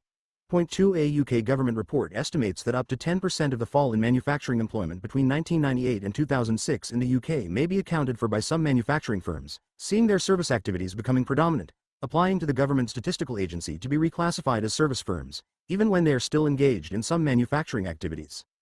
One cause of genuine deindustrialization has recently attracted a lot of attention. It is the rise of manufacturing imports from low-cost developing countries, especially China. However dramatic it may look, it is not the main explanation for deindustrialization in the rich countries. China's exports did not make a real impact until the late 1990s, but the deindustrialization process had already started in the 1970s in most rich countries.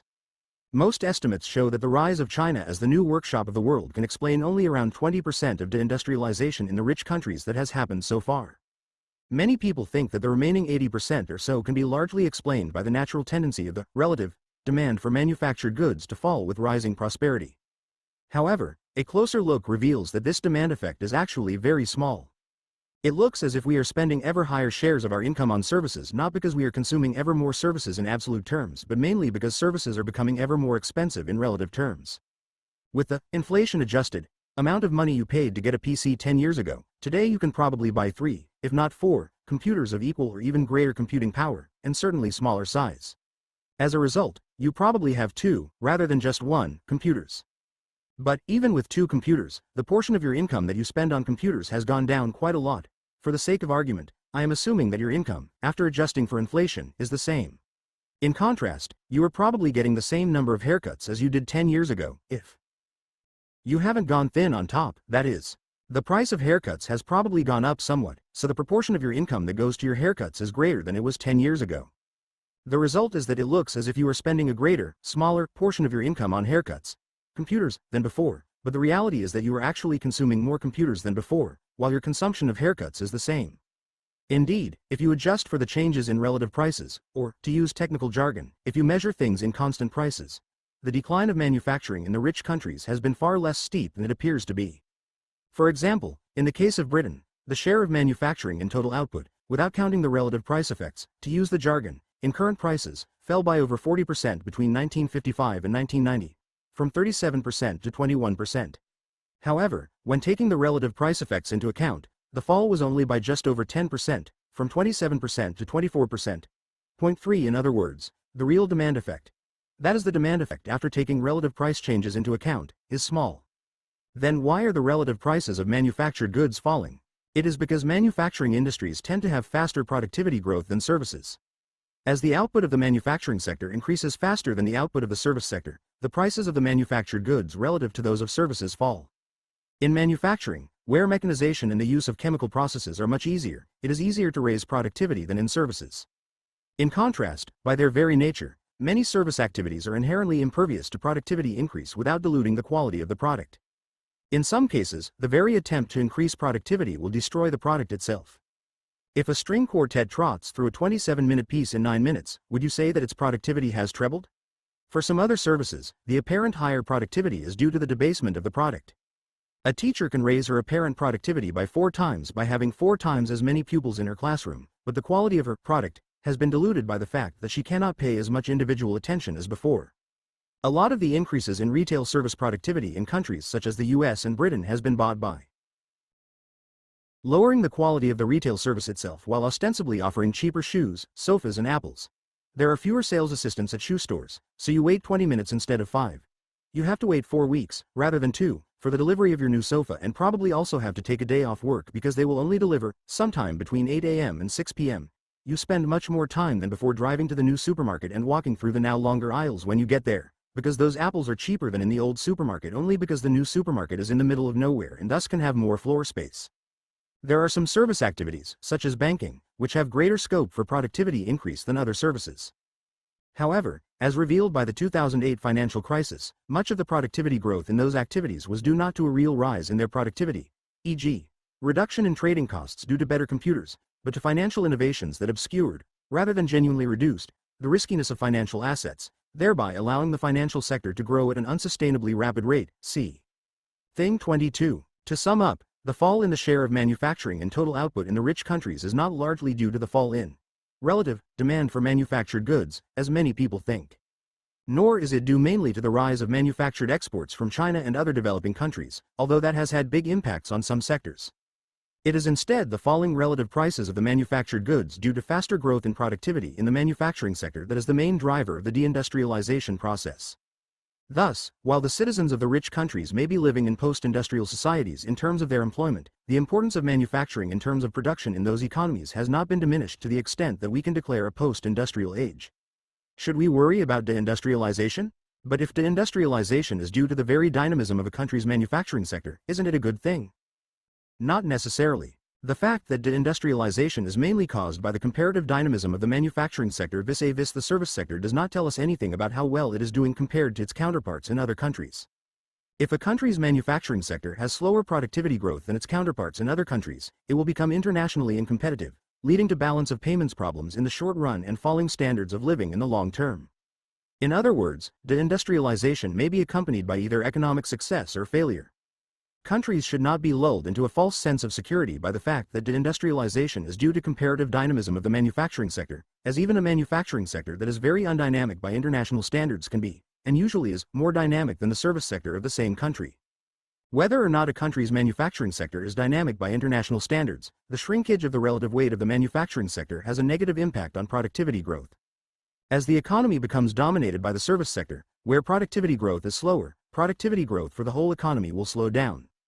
Unless we believe, as some do, that the countries experiencing deindustrialization are now rich enough not to need more productivity growth, productivity slowdown is something that countries should get worried about, or at least reconcile themselves to.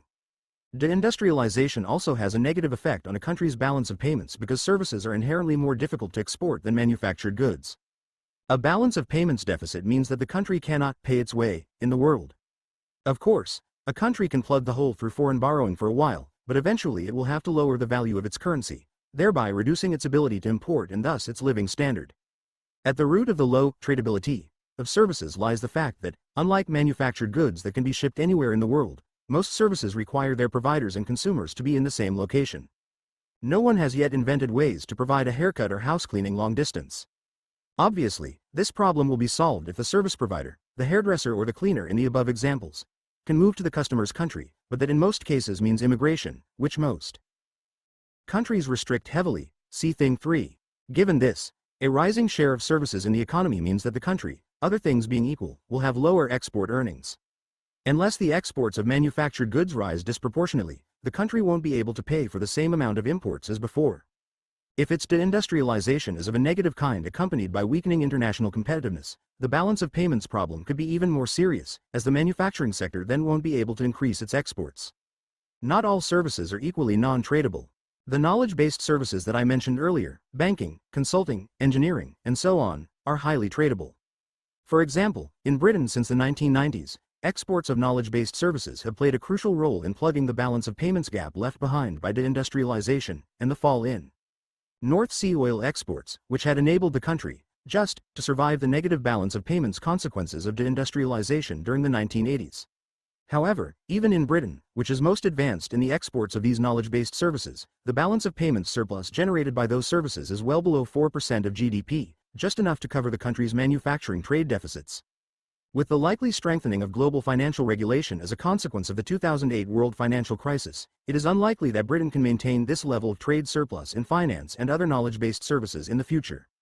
In the case of the US, supposedly another model post-industrial economy, the trade surplus in knowledge-based services is actually less than 1% of GDP, nowhere near enough to make up for its manufacturing trade deficits, which are around 4% of GDP. 4. The US has been able to maintain such a large manufacturing trade deficit only because it could borrow heavily from abroad, an ability that can only shrink in the coming years, given the changes in the world economy, and not because the service sector stepped in to fill the gap, as in the British case.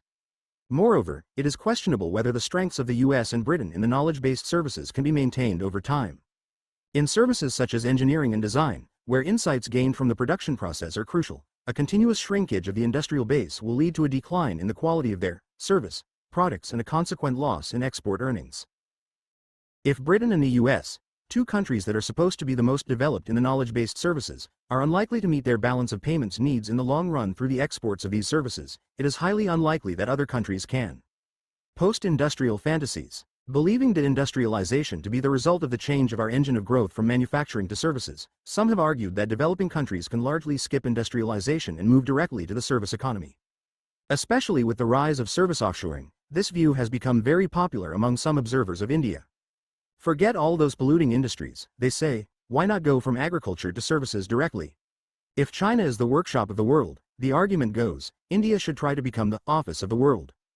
However, it is a fantasy to think that a poor country can develop mainly on the basis of the service sector. As pointed out earlier, the manufacturing sector has an inherently faster productivity growth than the service sector.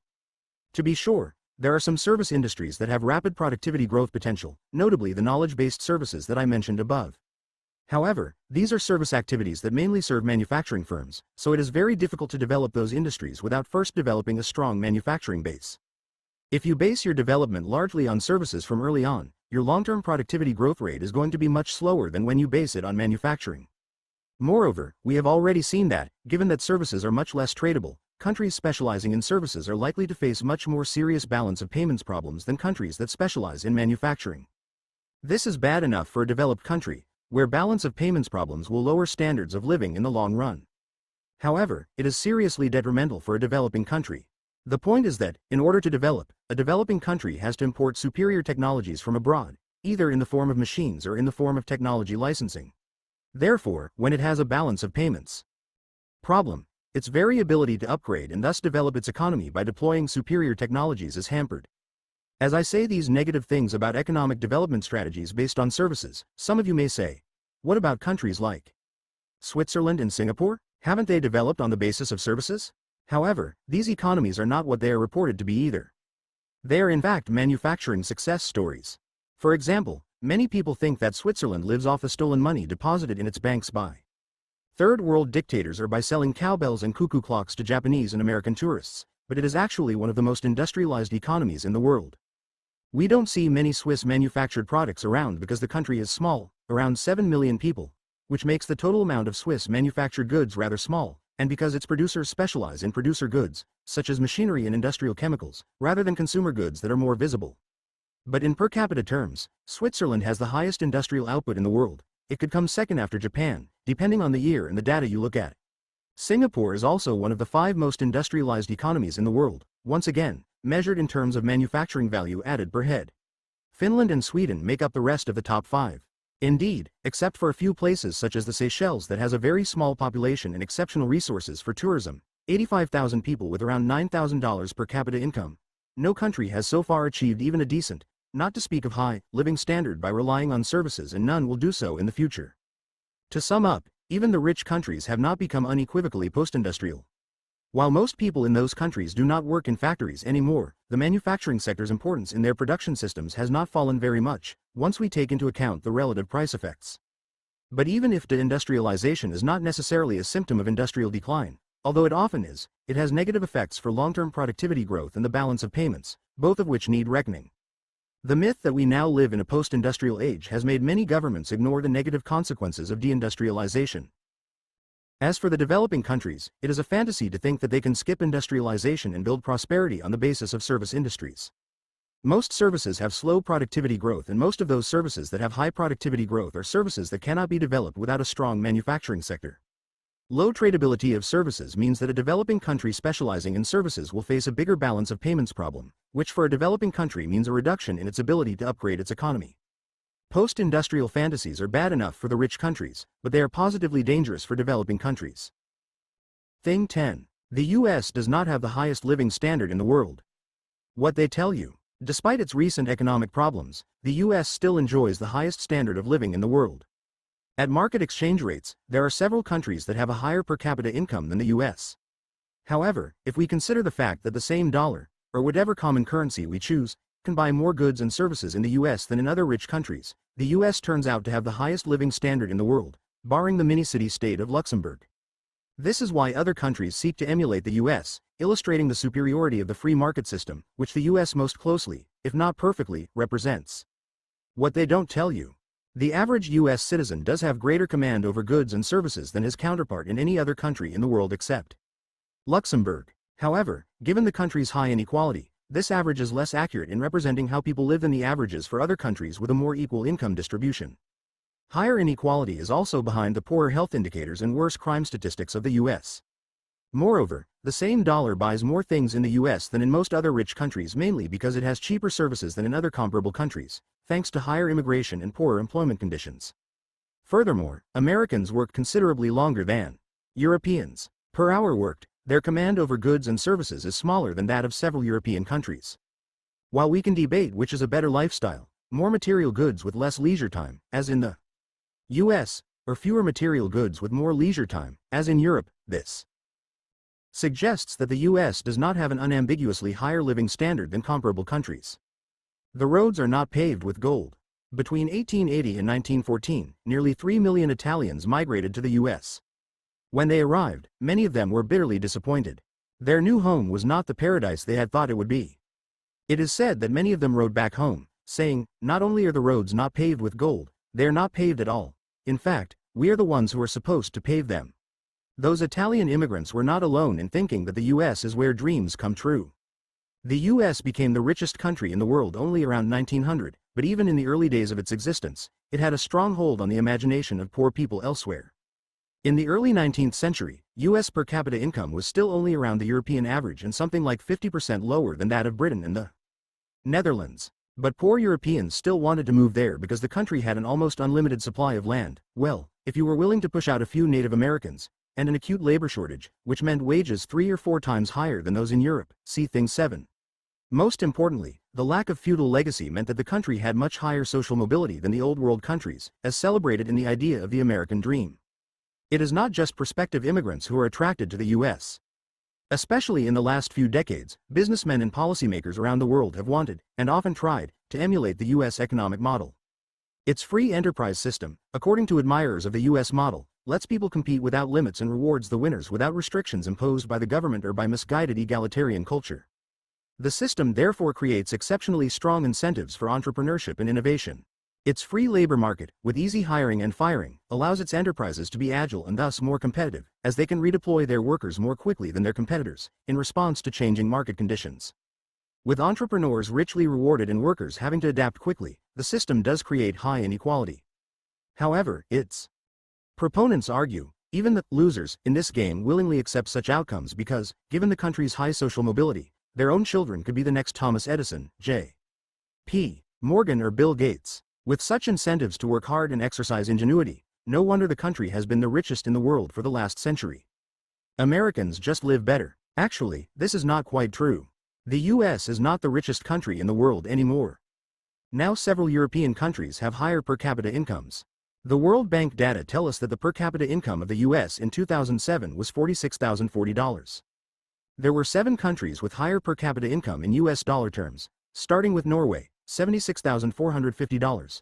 At the top, through Luxembourg, Switzerland, Denmark, Iceland, Ireland and ending with Sweden, $46,060.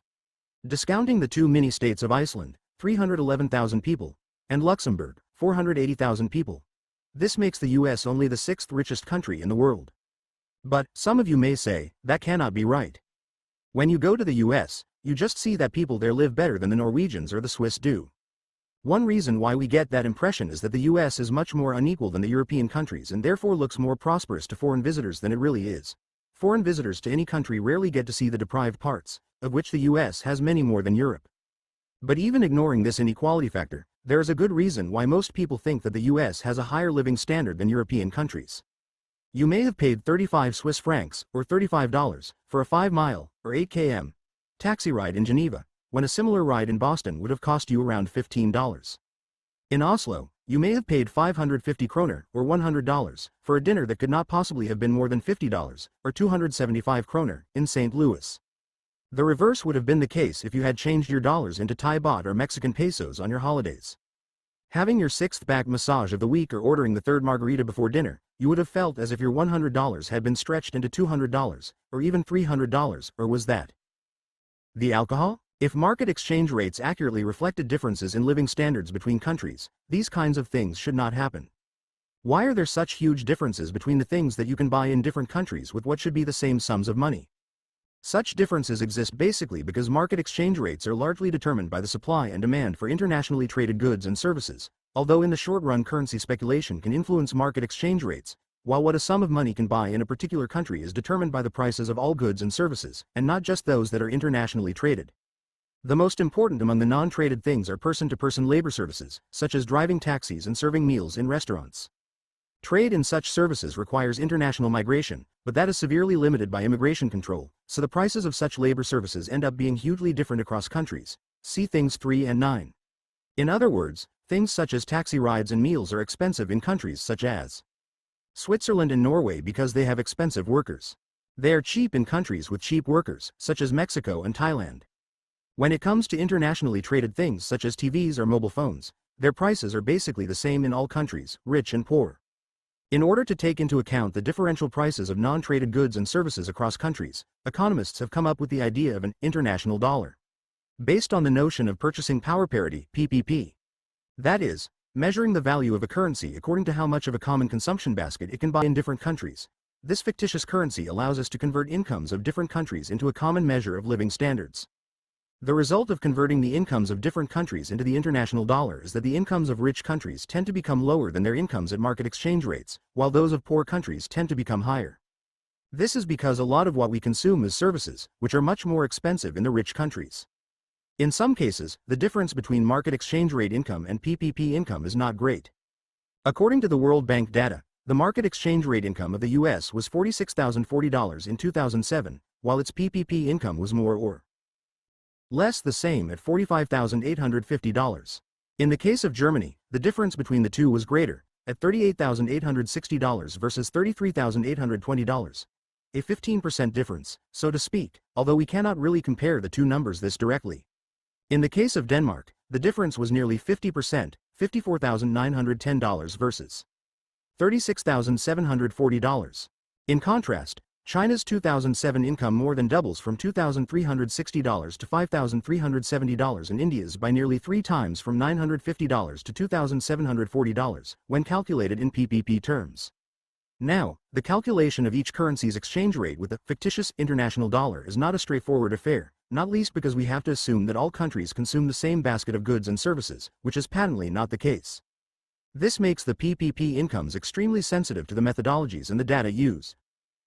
For example, when the World Bank changed its method of estimating PPP incomes in 2007, China's PPP income per capita fell by 44%, from $7,740 to $5,370, while Singapore's rose by 53%, from $31,710 to $48,520 overnight. Despite these limits, a country's income in international dollars probably gives us a better idea of its living standard than does its dollar income at the market exchange rate. And if we calculate incomes of different countries in international dollars, the US almost comes back to the top of the world. It depends on the estimate, but Luxembourg is the only country that has a higher PPP income per capita than that of the US in all estimates. So, as long as we set aside the tiny city-state of Luxembourg, with less than 500,000 people, the average US citizen can buy the largest amount of goods and services in the world with her income. Does this allow us to say that the US has the highest living standard in the world? Perhaps, but there are quite a few things we have to consider before we jump to that conclusion. Or do they? To begin with, having a higher average income than other countries does not necessarily mean that all US citizens live better than their foreign counterparts. Whether this is the case depends on the distribution of income. Of course, in no country does the average income give the right picture of how people live, but in a country with higher inequality it is likely to be particularly misleading. Given that the US has by far the most unequal distribution of income among the rich countries, we can safely guess that the US per capita income overstates the actual living standards of more of its citizens than in other countries. And this conjecture is indirectly supported by other indicators of living standards. For example, despite having the highest average PPP income, the US ranks only around 30th in the world in health statistics such as life expectancy and infant mortality. Okay. The inefficiency of the US healthcare system contributes to it, but let's not get into that. The much higher crime rate than in Europe or Japan, in per capita terms, the US has 8 times more people in prison than Europe and 12 times more than Japan, shows that there is a far bigger underclass in the US. Second, the very fact that its PPP income is more or less the same as its market exchange rate income is proof that the higher average living standard in the US is built on the poverty of many. What do I mean by this? As I have pointed out earlier, it is normal for a rich country's PPP income to be lower, sometimes significantly, than its market exchange rate income, because it has expensive service workers. However, this does not happen to the US, because, unlike other rich countries, it has cheap service workers. To begin with, there is a large inflow of low-wage immigrants from poor countries, many of them illegal, which makes them even cheaper. Moreover, even the native workers have much weaker fallback positions in the US than in European countries of comparable income level. Because they have much less job security and weaker welfare supports, US workers, especially the non-unionized ones in the service industries, work for lower wages and under inferior conditions than do their European counterparts. This is why things like taxi rides and meals at restaurants are so much cheaper in the US than in other rich countries. This is great when you are the customer, but not if you are the taxi driver or the waitress. In other words, the higher purchasing power of average US income is bought at the price of lower income and inferior working conditions for many US citizens. Last but not least, in comparing living standards across countries, we should not ignore the differences in working hours.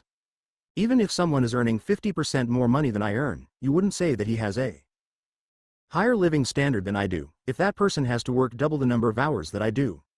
The same applies to the US. The Americans, befitting their reputation for workaholism, work longer hours than the citizens of any other country that has a per capita income of more than $30,000 at market exchange rate in 2007. Greece being the poorest of the lot, at just under $30,000 per capita income. Americans work 10% longer than most Europeans and around 30% longer than the Dutch and the Norwegians. According to a calculation by the Icelandic economist Thorvaldur Gylfason, in terms of income, in PPP terms, per hour worked in 2005, the US ranked only 8th, after Luxembourg, Norway, France, yes.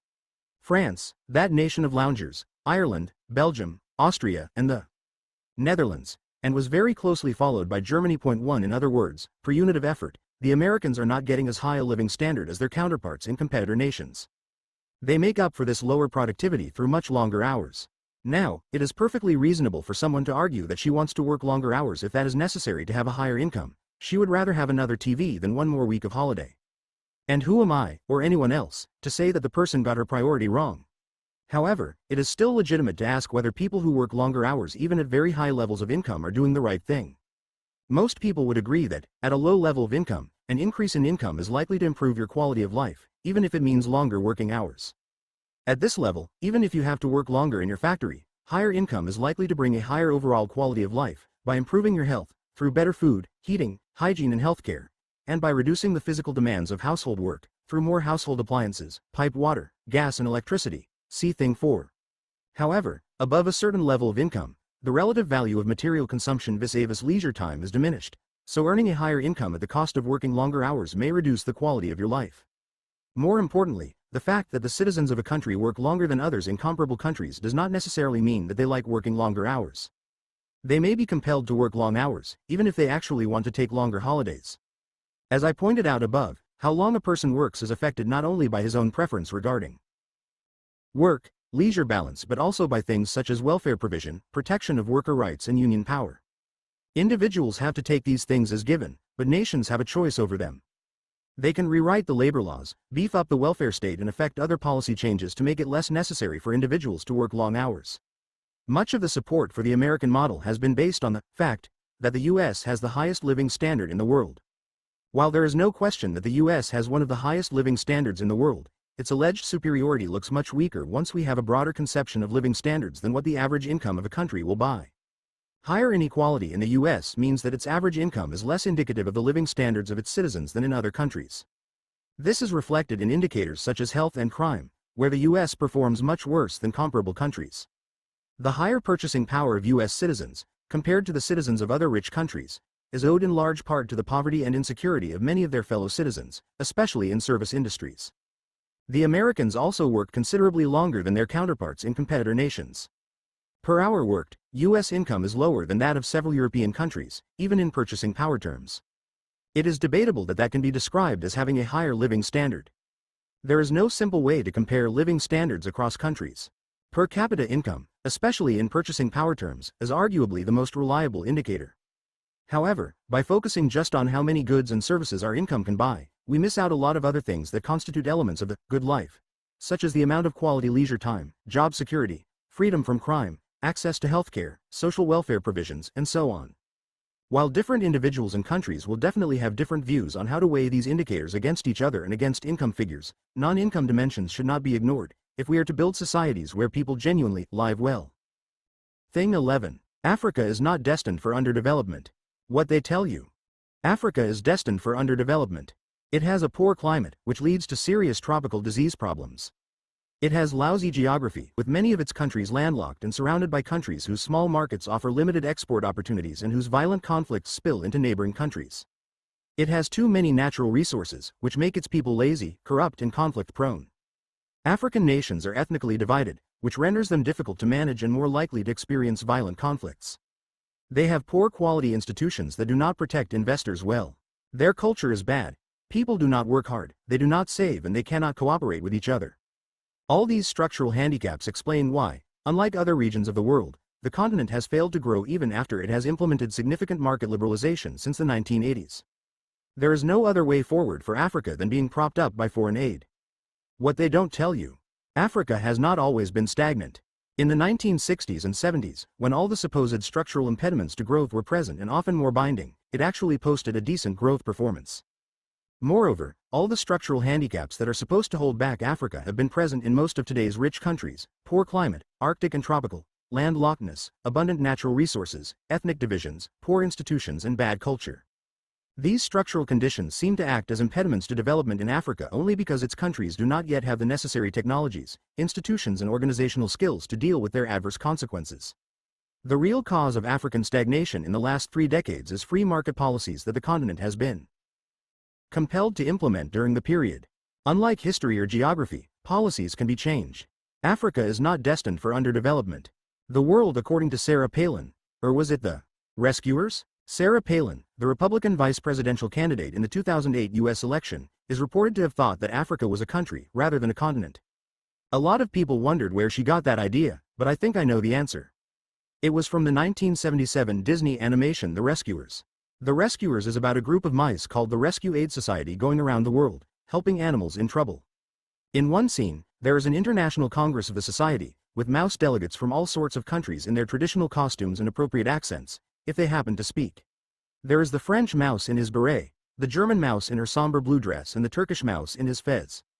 And then there is the mouse in his fur hat and beard representing Latvia and the female mouse representing, well, Africa. Perhaps Disney didn't literally think that Africa was a country, but allocating one delegate each to a country with 2.2 million people and to a continent of more than 900 million people in nearly 60 countries. The exact number depends on whether you recognize entities such as Somaliland and Western Sahara as countries, tells you something about its view of Africa. Like Disney, many people see Africa as an amorphous mass of countries suffering from the same hot weather, tropical diseases, grinding poverty, civil war, and corruption. While we should be careful not to lump all African countries together, there is no denying that most African countries are very poor, especially if we confine our interest to sub-Saharan Africa, or Black Africa, which is really what most people mean when they say Africa. According to the World Bank, the average per capita income of sub-Saharan Africa was estimated to be $952 in 2007. This is somewhat higher than the $880 of South Asia, Afghanistan, Bangladesh, Bhutan, India, Maldives, Nepal, Pakistan and Sri Lanka, but lower than that of any other region of the world. What is more, many people talk of Africa's growth tragedy.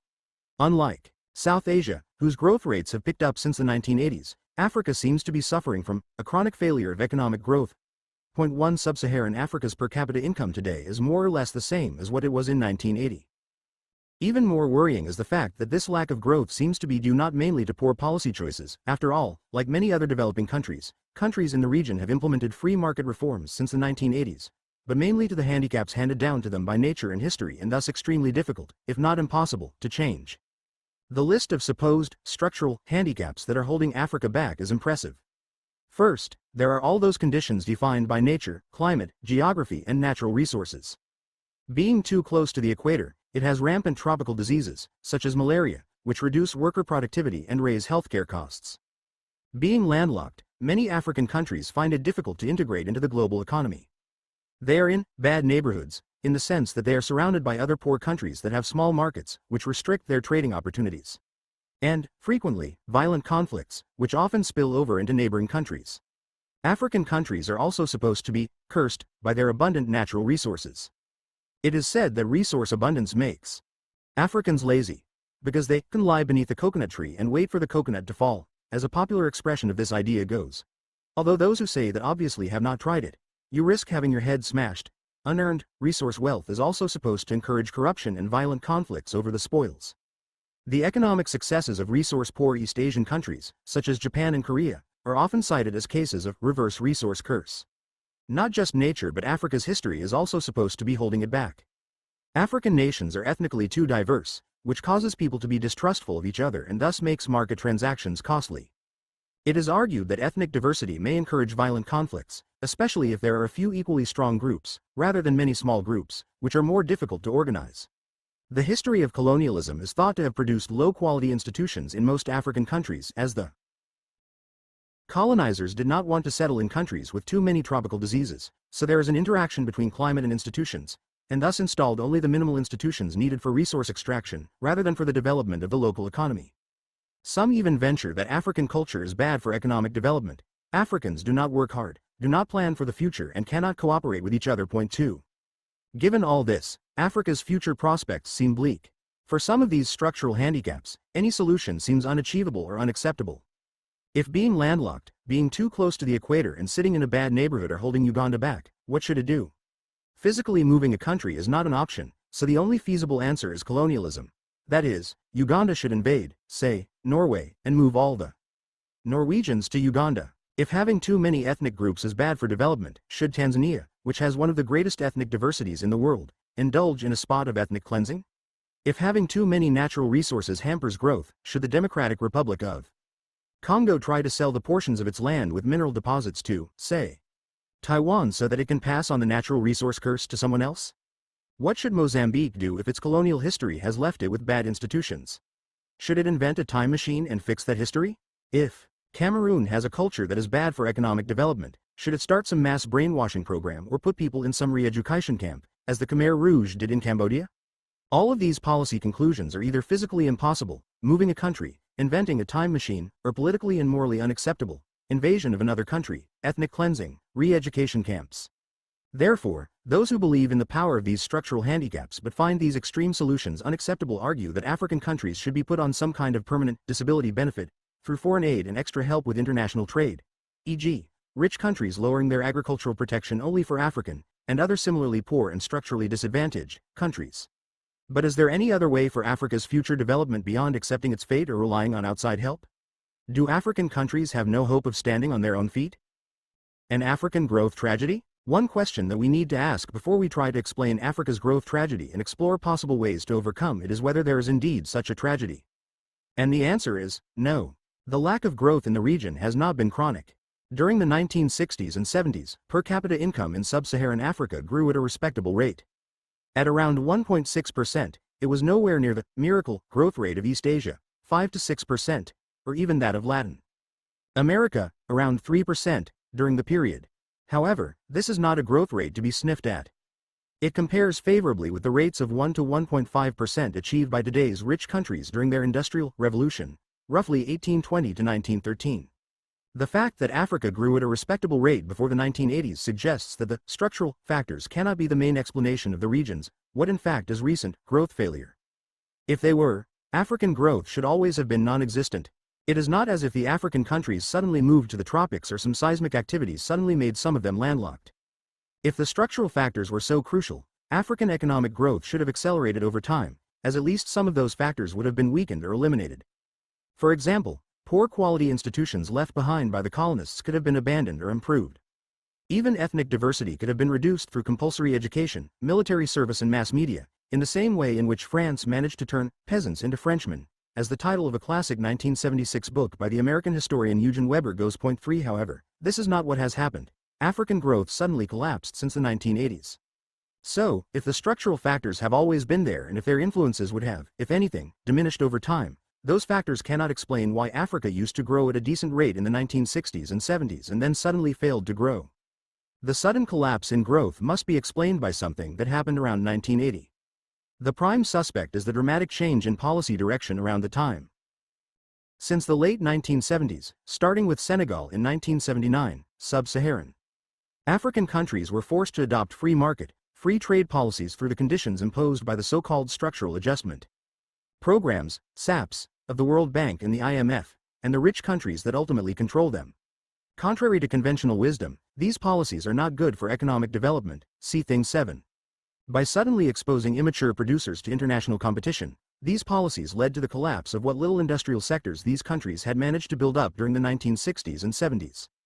Thus, having been forced back into relying on exports of primary commodities, such as cocoa, coffee and copper, African countries have continued to suffer from the wild price fluctuations and stagnant production technologies that characterize most such commodities.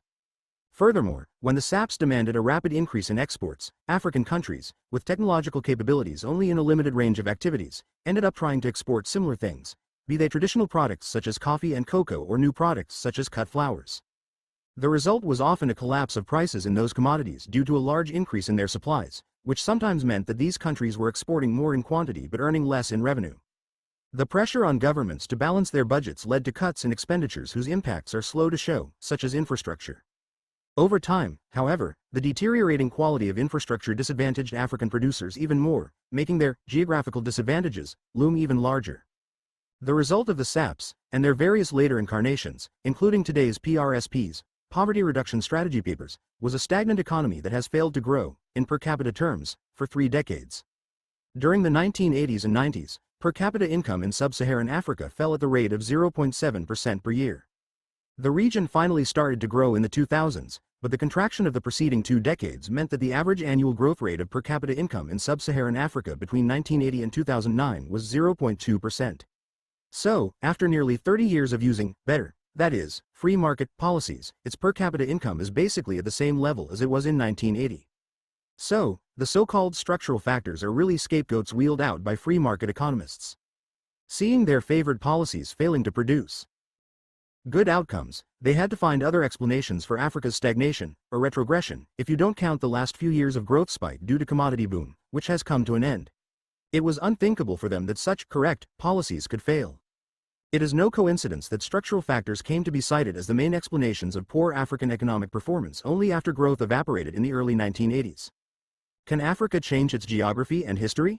Pointing out that the above-mentioned structural variables were invoked in an attempt to save free market economics from embarrassment does not mean that they are irrelevant. Many of the theories offered as to how a particular structural variable affects economic outcome do make sense. Poor climate can hamper development. Being surrounded by poor and conflict-ridden countries limits export opportunities and makes cross-border spillover of conflicts more likely. Ethnic diversity or resource bonanzas can generate perverse political dynamics. However, these outcomes are not inevitable. To begin with, there are many different ways in which those structural factors can play out. For example, abundant natural resources can create perverse outcomes, but can also promote development. If that weren't the case, we wouldn't consider the poor performances of resource-rich countries to be perverse in the first place. Natural resources allow poor countries to earn the foreign exchanges with which they can buy advanced technologies. Saying that those resources are a curse is like saying that all children born into a rich family will fail in life because they will get spoiled by their inherited wealth. Some do so exactly for this reason, but there are many others who take advantage of their inheritance and become even more successful than their parents. The fact that a factor is structural, that is, it is given by nature or history, does not mean that the outcome of its influence is predetermined. Indeed, the fact that all those structural handicaps are not insurmountable is proven by the fact that most of today's rich countries have developed despite suffering from similar handicaps. Point 4. Let us first take the case of the climate. Tropical climate is supposed to cripple economic growth by creating health burdens due to tropical diseases, especially malaria. This is a terrible problem, but surmountable. Many of today's rich countries used to have malaria and other tropical diseases, at least during the summer, not just Singapore, which is bang in the middle of the tropics, but also southern Italy, the southern US, South Korea and Japan. These diseases do not matter very much anymore only because these countries have better sanitation, which has vastly reduced their incidence, and better medical facilities, thanks to economic development. A more serious criticism of the climate argument is that frigid and Arctic climates, which affect a number of rich countries, such as Finland, Sweden, Norway, Canada and parts of the US, impose burdens as economically costly as tropical ones. Machines seize up, fuel costs skyrocket, and transportation is blocked by snow and ice. There is no a priori reason to believe that cold weather is better than hot weather for economic development. The cold climate does not hold those countries back because they have the money and the technologies to deal with them. The same can be said of Singapore's tropical climate. So blaming Africa's underdevelopment on climate is confusing the cause of underdevelopment with its symptoms. Poor climate does not cause underdevelopment. A country's inability to overcome its poor climate is merely a symptom of underdevelopment. In terms of geography, the landlocked status of many African countries has been much emphasized. But then what about Switzerland and Austria? These are two of the richest economies in the world, and they are landlocked. The reader may respond by saying that these countries could develop because they had good river transport, but many landlocked. African countries are potentially in the same position, e.g., Burkina Faso, the Volta, Mali and Niger, the Niger, Zimbabwe, the Limpopo, and Zambia, the Zambezi. So it is the lack of investment in the river transport system, rather than the geography itself, that is the problem. Moreover, due to freezing seas in winter, Scandinavian countries used to be effectively landlocked for half of the year, until they developed the icebreaking ship in the late 19th century.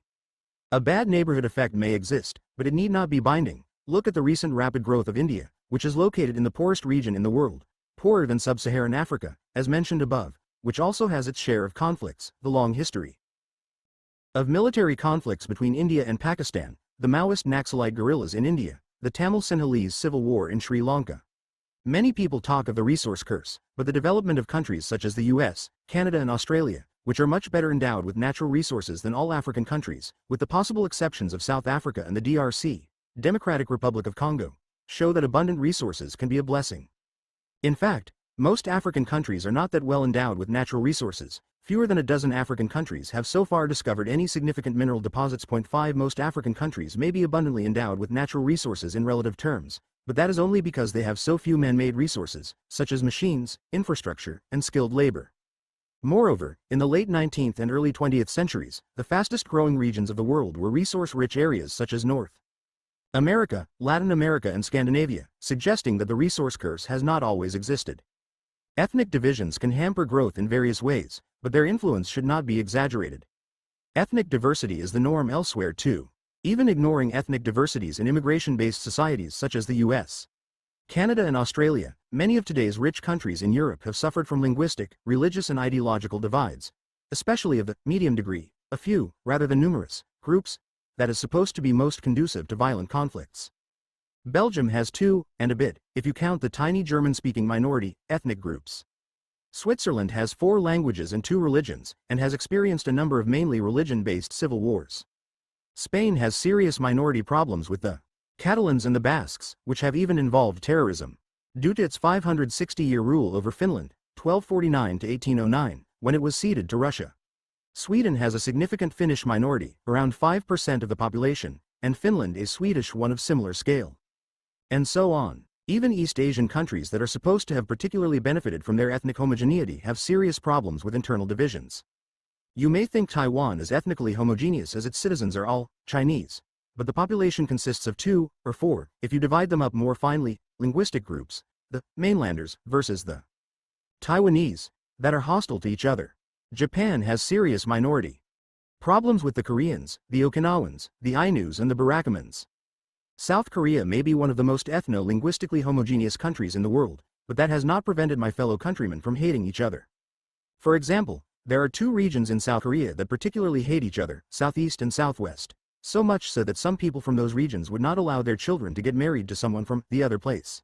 Very interestingly, Rwanda is nearly as homogeneous in ethno-linguistic terms as Korea, but that did not prevent the ethnic cleansing of the formerly dominant minority Tutsis by the majority Hutus, an example that proves that ethnicity is a political, rather than a natural, construction. In other words, rich countries do not suffer from ethnic heterogeneity not because they do not have it but because they have succeeded in nation building, which, we should note, was often an unpleasant and even violent process. People say that bad institutions are holding back Africa, and they are, but when the rich countries were at similar levels of material development to those we find in Africa currently, their institutions were in a far worse state. 6 Despite that, they grew continuously and have reached high levels of development. They built the good institutions largely after, or at least in tandem with, their economic development. This shows that institutional quality is as much an outcome as the causal factor of economic development. Given this, bad institutions cannot be the explanation of growth failure in Africa. People talk about bad cultures in Africa, but most of today's rich countries had once been argued to have comparably bad cultures, as I documented in the chapter, Lazy Japanese and Thieving Germans in my earlier book Bad Samaritans. Until the early 20th century, Australians and Americans would go to Japan and say the Japanese were lazy.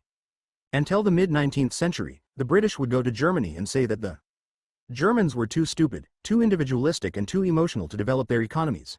Germany was not unified then, the exact opposite of the stereotypical image that they have of the Germans today and exactly the sort of things that people now say about Africans.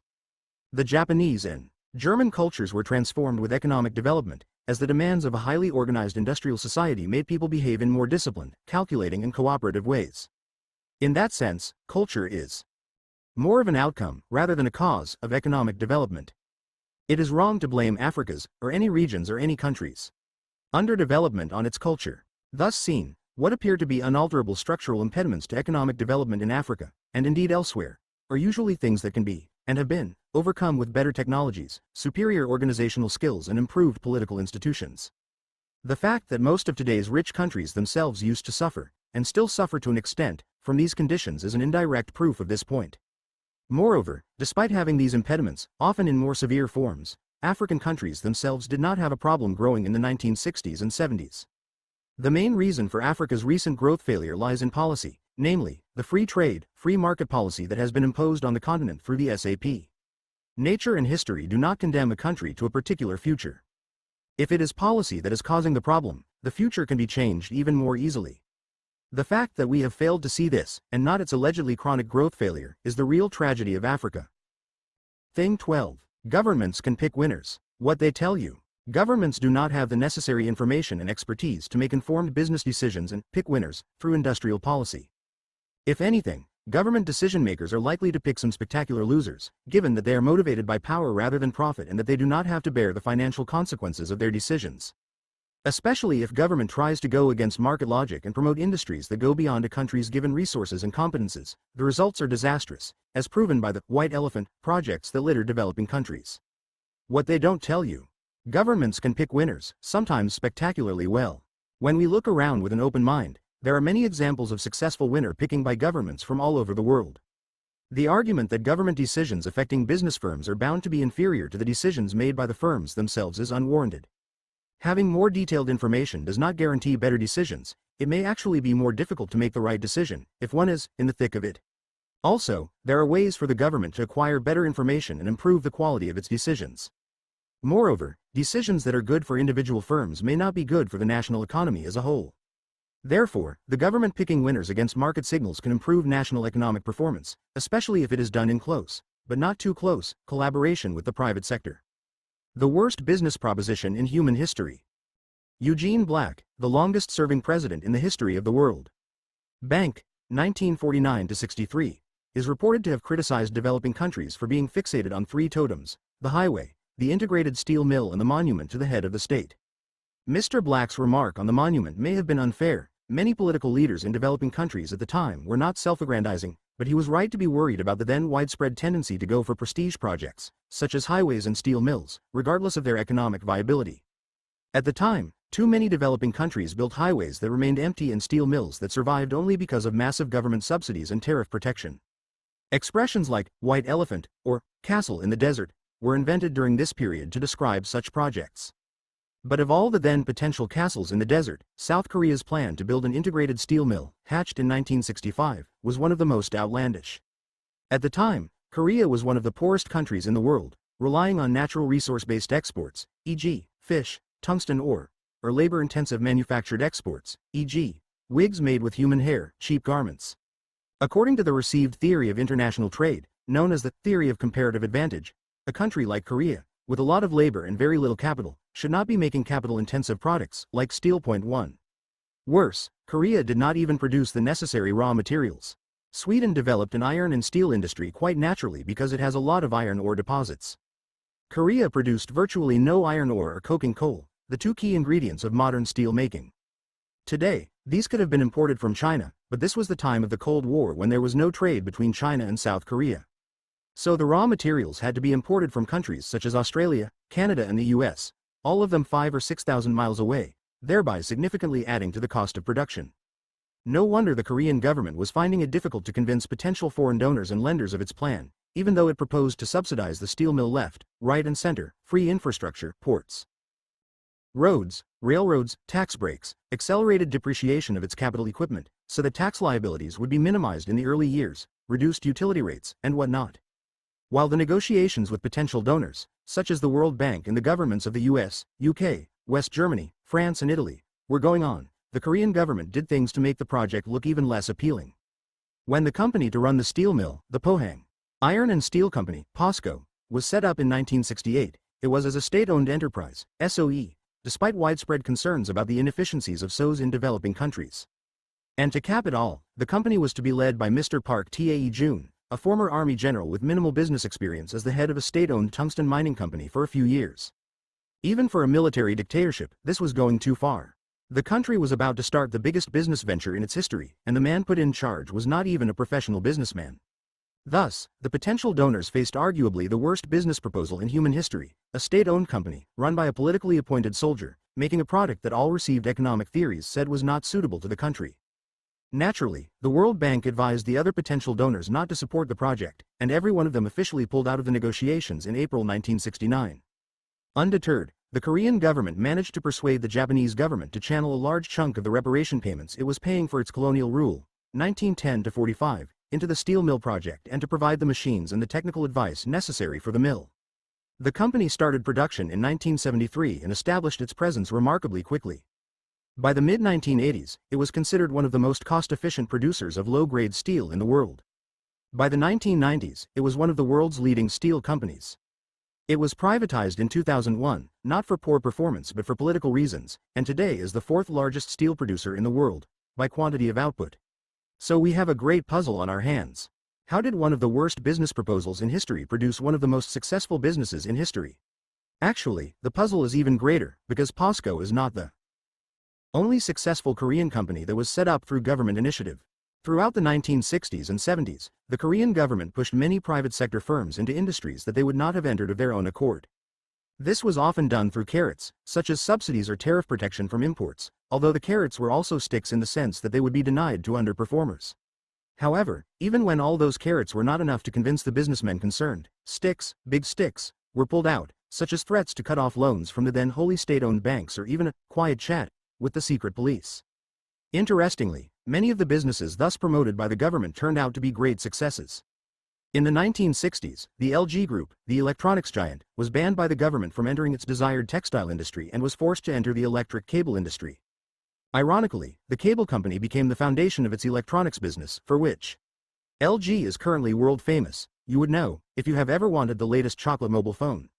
In the 1970s, the Korean government put enormous pressure on Mr. Chung Ju-young, the legendary founder of the Hyundai Group, famous for his risk appetite, to start a shipbuilding company. Even Chung is said to have initially balked at the idea but relented when General Park Chung-hee, the country's then dictator and the architect of Korea's economic miracle, personally threatened his business group with bankruptcy. Today, the Hyundai Shipbuilding Company is one of the biggest shipbuilders in the world. Picking losers? Now, according to the dominant free market economic theory, things like the successes of POSCO, LG, and Hyundai described above simply shouldn't happen. The theory tells us that capitalism works best when people are allowed to take care of their own businesses without any government interference. Government decisions are bound to be inferior to the decisions made by those who are directly concerned with the matter in question, it is argued. This is because the government does not possess as much information about the business at hand as the firm directly concerned with it. So, for example, if a company prefers to enter industry A over industry B, it must be because it knows that it would be more profitable than B, given its competences and market conditions. It would be totally presumptuous of some government official, however clever she may be by some absolute standard, to tell the company's managers that they should invest in industry B, when she simply does not have those managers' business acumen and experiences. In other words, they argue, the government cannot pick winners. The situation is actually more extreme than that, free market economists say. Not only are government decision-makers unable to pick winners, they are likely to pick losers. Most importantly, government decision-makers, politicians and bureaucrats, are driven by the desire to maximize power, rather than profits. Therefore, they are bound to go for white elephant projects that have high visibility and political symbolism, regardless of their economic feasibility. Moreover, since government officials play with other people's money, they do not really have to worry about the economic viability of the project that they are promoting. On the subject of other people's money, see Thing 2. Between the wrong goals, prestige over profit, and the wrong incentives, not personally bearing the consequences of their decisions, these officials are almost certain to pick losers, were they to intervene in business affairs. Business should not be the business of government, it is said. The best-known example of government picking a loser because of the wrong goals and incentives is the Concorde project, jointly financed by the British and the French governments in the 1960s. Concorde certainly remains one of the most impressive feats of engineering in human history. I still remember seeing one of the most memorable advertising slogans I've ever encountered on a British Airways billboard in New York. It urged people to arrive before you leave by flying Concorde. It took around 3 hours to cross the Atlantic on a Concorde, while the time difference between New York and London is 5 hours. However, considering all the money spent on its development and the subsidies that the two governments had to give to British Airways and Air France even to buy the aircrafts, Concorde was a resounding business failure. An even more outrageous example of a government picking a loser because it is divorced from market logic is the case of the Indonesian aircraft industry. The industry was started in the 1970s, when the country was one of the poorest in the world. This decision was made only because Dr. Bakaruddin Habibie, number 2 to President Muhammad Suharto for over 20 years, and the country's president for just over a year, after his fall, happened to be an aerospace engineer who had trained and worked in Germany. But if all received economic theories and the evidence from other countries suggest that governments are likely to pick losers rather than winners, how could the Korean government succeed in picking so many winners? One possible explanation is that Korea is an exception. For whatever reasons, Korean government officials were so exceptionally capable, the argument might run, that they could pick winners in a way that no one else could. But that must mean that we Koreans are the smartest people in history. As a good Korean, I would not mind an explanation that portrays us in such glorious light, but I doubt whether non-Koreans would be convinced by it, and they are right, see Thing 23. Indeed, as I discuss in some detail elsewhere in the book, most notably, see Things 7 and 19, Korea is not the only country in which the government has had success in picking winners. 2 other East Asian miracle economies did the same. The Korean strategy of picking winners, while involving more aggressive means, was copied from the one practiced by the Japanese government, and the Taiwanese and Singaporean governments were no worse at the job than their Korean counterpart, although the policy tools they used were somewhat different. More importantly, it isn't just East Asian governments that have successfully picked winners. In the second half of the 20th century, the governments of countries such as France, Finland, Norway and Austria shaped and directed industrial development with great success through protection, subsidies and investments by SOEs. Even while it pretends that it does not, the US government has picked most of the country's industrial winners since the Second World War through massive support for research and development, R&D. The computer, semiconductors, aircraft, internet and biotechnology industries have all been developed thanks to subsidized R&D from the US government. Even in the 19th and early 20th centuries, when government industrial policies were much less organized and effective than in the late 20th century, virtually all of today's rich countries used tariffs, subsidies, licensing, regulation and other policy measures to promote particular industries over others, with considerable degrees of success, see Thing 7. If governments can and do pick winners with such regularity, sometimes with spectacular results, you may wonder whether there is something wrong with the dominant economic theory that says that it cannot be done. Yes, I would say that there are many things wrong with the theory. First of all, The theory implicitly assumes that those who are closest to the situation will have the best information and thus make the best decision. This may sound plausible, but if proximity to the situation guaranteed a better decision, no business would ever make a wrong decision. Sometimes being too close to the situation can actually make it more, rather than less, difficult to see the situation objectively. This is why there are so many business decisions that the decision-makers themselves believe to be works of genius that others view with skepticism, if not downright contempt. For example, in 2000, AOL, the internet company, acquired Time Warner Media Group. Despite the deep skepticism of many outsiders, Steve Case, AOL's then chairman, called it a historic merger that would transform the landscape of media and the internet. Subsequently, the merger turned out to be a spectacular failure, prompting Jerry Levin, the Time Warner chief at the time of the merger, to admit in January 2010 that it was the worst deal of the century. Of course, by saying that we cannot necessarily assume a government's decision concerning a firm will be worse than a decision by the firm itself, I am not denying the importance of having good information. However, insofar as such information is needed for its industrial policy, the government can make sure that it has such information. And indeed, the governments that have been more successful at picking winners tend to have more effective channels of information exchange with the business sector. One obvious way for a government to ensure that it has good business information is to set up an SOE and run the business itself. Countries such as Singapore, France, Austria, Norway, and Finland relied heavily on this. Solution. Second, a government can legally require that firms in industries that receive state support regularly report on some key aspects of their businesses. The Korean government did this very thoroughly in the 1970s, when it was providing a lot of financial support for several new industries, such as shipbuilding, steel, and electronics. Yet another method is to rely on informal networks between government officials and business elites so that the officials develop a good understanding of business situations, although an exclusive reliance on this channel can lead to excessive clubbiness or downright corruption. The French policy network, built around the graduates of ENA, École Nationale d'Administration, is the most famous example of this, showing both its positive and negative sides. Somewhere in between the two extremes of legal requirement and personal networks, the Japanese have developed the deliberation councils, where government officials and business leaders regularly exchange information through formal channels, in the presence of third-party observers from academia and the media. Moreover, dominant economic theory fails to recognize that there could be a clash between business interests and national interests. Even though businessmen may generally, but not necessarily, as I argued above, know their own affairs better than government officials and therefore be able to make decisions that best serve their company's interests, there is no guarantee that their decisions are going to be good for the national economy. So, for example, when it wanted to enter the textile industry in the 1960s, the managers of LG were doing the right thing for their company, but in pushing them to enter the electric cable industry, which enabled LG to become an electronics company, the Korean government was serving Korea's national interest, and LG's interest in the long run, better. In other words, the government picking winners may hurt some business interests, but it may produce a better outcome from a social point of view. See Thing 18. Winners are being picked all the time. So far, I have listed many successful examples of government picking winners and explained why the free market theory that denies the very possibility of government picking winners is full of holes. By doing this, I am not trying to blind you to cases of government failure. I have already mentioned the series of castles in the desert built in many developing countries in the 1960s and 70s, including Indonesia's aircraft industry. However, it is more than that. Government attempts to pick winners have failed even in countries that are famous for being good at it, such as Japan, France, or Korea. I've already mentioned the French government's ill-fated foray into Concorde. In the 1960s, the Japanese government tried in vain to arrange a takeover of Honda, which it considered to be too small and weak, by Nissan, but it later turned out that Honda was a much more successful firm than Nissan.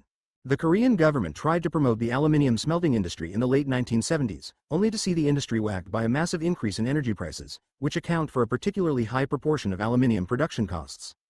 And they are just the most prominent examples. However, in the same way that the success stories do not allow us to support governments picking winners under all circumstances, the failures, however many there are, do not invalidate all government attempts to pick winners. When you think about it, it is natural that governments fail in picking winners. It is in the very nature of risk-taking entrepreneurial decisions in this uncertain world that they often fail. After all, private sector firms try to pick winners all the time, by betting on uncertain technologies and entering activities that others think are hopeless, and often fail.